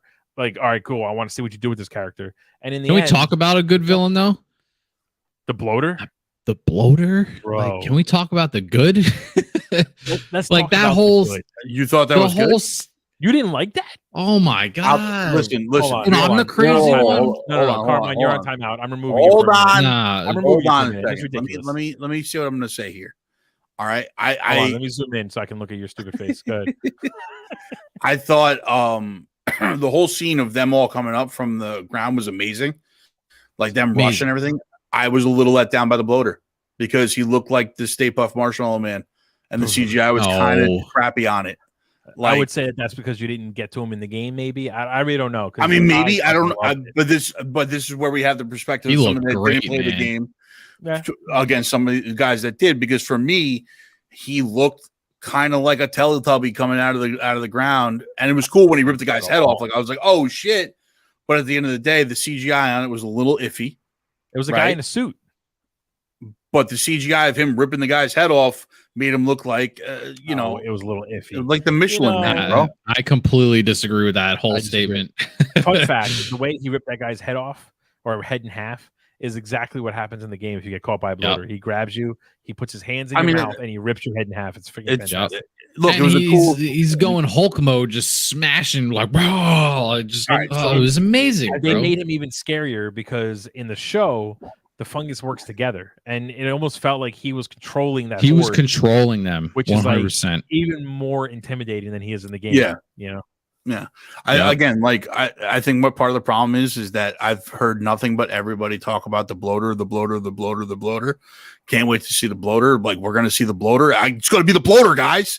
And then I saw the bloater, and I was like, that's the bloater? I don't get why you like. I was so I don't get that. I thought it again though. You guys played the game though. You know what I'm saying? Like, yeah, for maybe someone that didn't get that far in the game. If I didn't, I would still be like, holy crap! Like, I will say, I'm telling you, my friends never played the game, and they all were like so into that whole scene. I don't know. I was a little let down by it because I was expecting, I guess, more from the bloater. Well, we're gonna get more. That's not the only time we're seeing that bloater. I'm telling you, there's gonna be more bloaters in this. I'm sure there is, and I hope that when I do, they don't look like, I don't know, dumpy. The only thing that was missing from that scene was the bloater ripping off a chunk of its body and throwing it like a grenade to infect more people. Yeah, like if they just look like that, I would have been like, all right, that's cool. It kind of looked like that shit monster from Dogma. It did kind of look like that. I can't even argue. It did kind of look like that. That's what it looked like. It looked like the shit monster from Dogma. I don't know. In the dark. That's why. That's only because it was in the dark. You know what I mean? Like, I think we also saw a hunter, which was basically like that little girl that crawled into the car with Ellie. That was amazing. Kind of snuck around and was trying to like sneak up on people. Another intense scene. I will say, so I do have some minor gripes though. Like we talked about Kathleen. That was a little bit of like, standard. But so Joel, the guy's sniping Joel in the group, right? And his job is to keep him at bay, and he just keeps shooting. And I'm thinking to myself, like, they're not going anywhere. Stop shooting, like Then it's obvious what's happening. The people are sitting there, so somebody can come around and inside the house. And I'm thinking, like, you don't realize that you're about to get snuck up on. But then when Joel grabs the gun, they almost made it seem like there was very little ammo, and then suddenly he fires off 17 shots with no problem. Like, and the aim was fantastic. I mean, I guess Joel is just, well, maybe there was more ammo there. And there may have been, but I'm sure there was more ammo. I assume that there was boxes of ammo on the ground. Yeah, maybe. Me too. At one point, you saw Joel reach down and pull up one bullet and put it in the gun. So I guess he was pulling them off the ground. I guess, but like I thought it was funny how he's so what's the word? Like, he was so confident that nobody's ever going to hit him. Every time, like, there's been gunshots, he's like, don't worry, they're not going to hit you. And then he pulls out a gun, and he's the only one, I guess, who doesn't have stormtrooper aim. Like, it just seemed a little inconsistent to me, I mean, well, my thing is that guy was 200 years old that was in that tower trying to snipe people. Yeah. Well, like, to your again, point, the your point leader, about- Kathleen, I she's was so gonna say, smart. to your She point puts about the oldest Kathleen, guy like, known to man as your sniper. I did think it was a little stupid and a little unrealistic though when Perry, I think, was her second in command, when he shows her the ground literally vibrating because infected are just trying to get into the city, and she's like, "Nah, we'll just deal with it later. Just close the door." Yeah, like it was so frustrating to me watching this person be in charge. I was like, dude, like that guy, the guy Perry just wants to be like, no, we have to deal with this now, and she's like, no, Right. we're gonna find Sam. We have to find Sam. He killed my brother. Some of the other things though, like, you know, talking about some of the good stuff though, like this show is, I will say, is putting on a masterclass of how to take elements from the game, put them in the show as Easter eggs and not make it feel forced. Like, for example, Joel having to kind of hoist Ellie up into the one building so she can unlock the door from the inside because it was locked. Straight out of the game. That happens many times in the game where you have to kind of rely on her. Yeah. Her having to move the furniture away from the door to basically let Joel open it up is, I mean, that's like video game 101. That happens all the time in any game where you're exploring. You know, moments like that I just absolutely love. So you know what my favorite moment of these two episodes is when Joel takes out the sniper and the ground erupts and all the zombies, for better or worse, what do we call them? I don't know. Infected. The horde, Infected. whatever, the infected. With the infected, they're coming out and they're trying to. Zombies. We're all good adults here. And then Joel and Ellie have that like telepathic, like almost like a conversation, right? Where Right, she's like looking at him, even though I know she can't see him, which was a little off-putting for me. And he's like, "All right, go here," and like she's understanding, like, oh, sorry, she's understanding like exactly where she should be going, and Joel's like able to pick these guys off, and it was just, that was amazing to me to show the connection between Joel and Ellie, like how close they've gotten, how close they've gotten. Yeah, like it was such a without being heavy-handed and like beating us over the head with it. It was such a subtle way of being like, oh, these guys are really in tune with each other. Yeah. Like this makes a lot of sense. Like he knew where she was going as soon as she looked at the truck. Like he knew that she was going to try and dive through that window, so he knew he had to protect her on that side of things and everything like that. So it was just really smart, like really smart storytelling.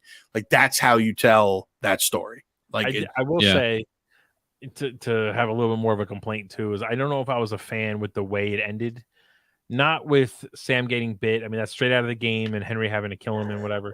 But the fact that Ellie fell asleep in the room, I know, I guess the point is that she really wanted to believe that she was going to save his life. But you're telling me she doesn't fart in her sleep?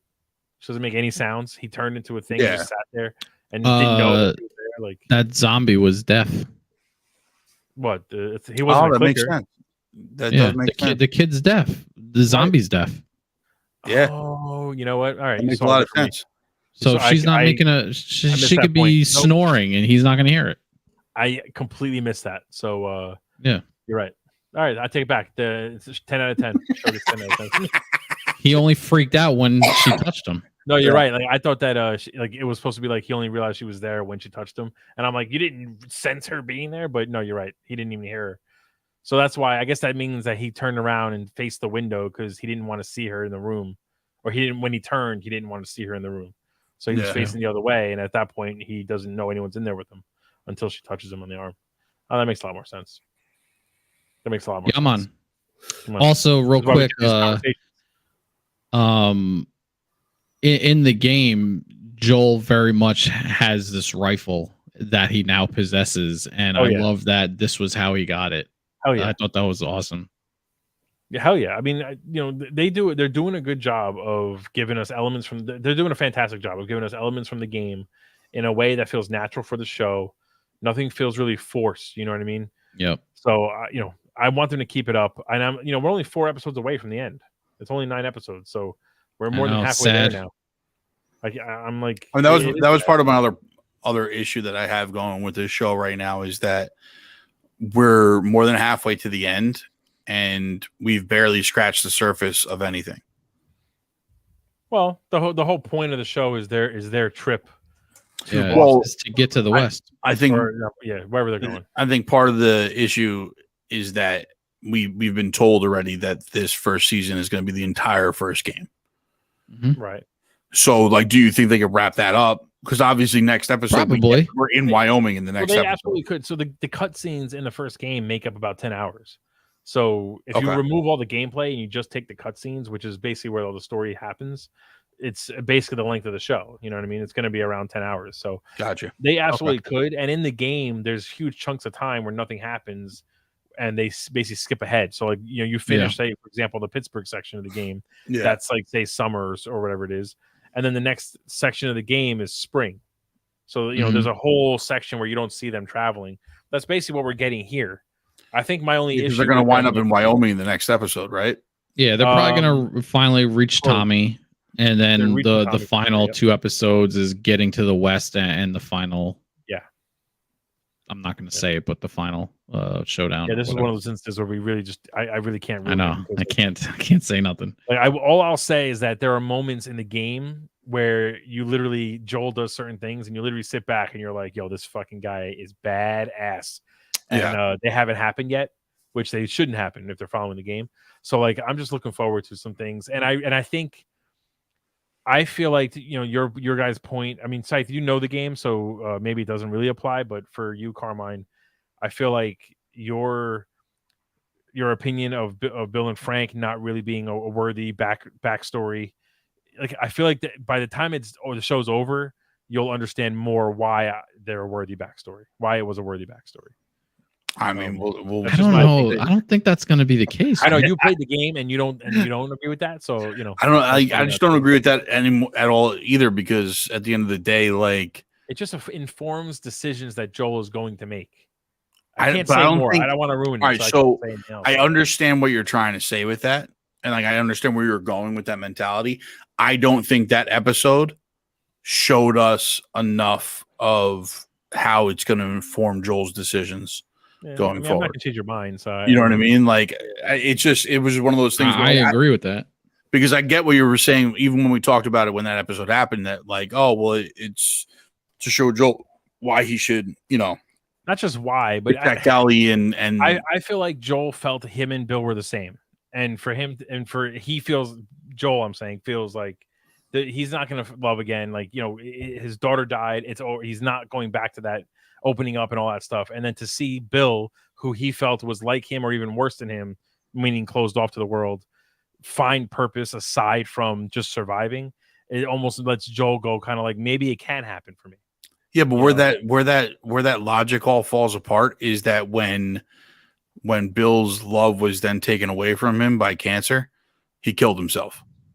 Right, because his purpose was fulfilled. That's what he no, does. but at the end of the day, like, that means that Joel should have killed himself after his daughter died. Following your logic, you know what I mean? Like, he found more purpose. Game over. First act. You know what I'm saying? Like, following your logic there, I understand what you're trying to say, but what I'm saying is, like, Joel had that, he lost it, had to keep moving on. Bill found that, he lost it, and said, "Fuck it." So if Bill had stayed alive, I think that your point would make more sense. No, because Bill would have followed the game more. That's for sure. Fulfilled. So now Joel he looks at Ellie and goes, maybe I am fulfilled if I can protect this person. That's a stretch in my book, bud. You're a stretch. DC fanboy. Listen, if I'm a DC fanboy, you guys are definitely Last of Us fanboys. God forbid I say something bad about this fucking show. I'm you guys lose your minds every time. Every time. It looked too great. You guys. Listen, I'm not even denying it. I'm a Last of Us fanboy. No, fucking. Yep. 10 out of 10, the entire show. Every episode, no matter what. I'm calling it right now. Episode 6, 7, 8, 9. 10 out of 10. All of them. 10 out of 10. I'll put it on paper. All right, though. I think we've gone through everything. I don't know unless did we miss anything? We're almost to the 2-hour mark here, bud. Yeah. Anything else to say? I think we're good, right? I think we're good. We had a nice conversation today, boys. Everyone who jumped into the chat, thank you so much. I do have something to say. Go ahead. What do you got? MVP is this weekend. It will be probably Saturday afternoon. If you guys can join, that'd be great. If not, whatever. Saturday afternoon, and then Saturday night, I believe at 8:00. 8:00, right? baby. Yep. We got the Elimination Chamber, and the boys will be back live watching it with you. So, Chris, you're going to join us on that. I don't think I'm home Saturday. This guy course every you don't. weekend. Of course. Does stuff every weekend, bro. People like hanging out Just with me. It's join. annoying. Just join. I want you to join at least for WrestleMania. I gotta pay for it then. I don't know. Yeah, Maybe. it's on Peacock. How for much is free. it on Peacock? It's like You gotta pay for Peacock at least. Peacock's like Peacock's $4.99. like $4. You get WrestleMania just included with Peacock. Yeah. I doubt. Yeah. I No, doubt you it. get Yeah, all you of do. the premium live events included in Peacock. For $5. You get all the live events. Yes. Yeah. I'm calling. There's I'm no calling more bullshit. It spending was the same thing $70, when they had $80. when they had the WWE Network. It was $10 a month.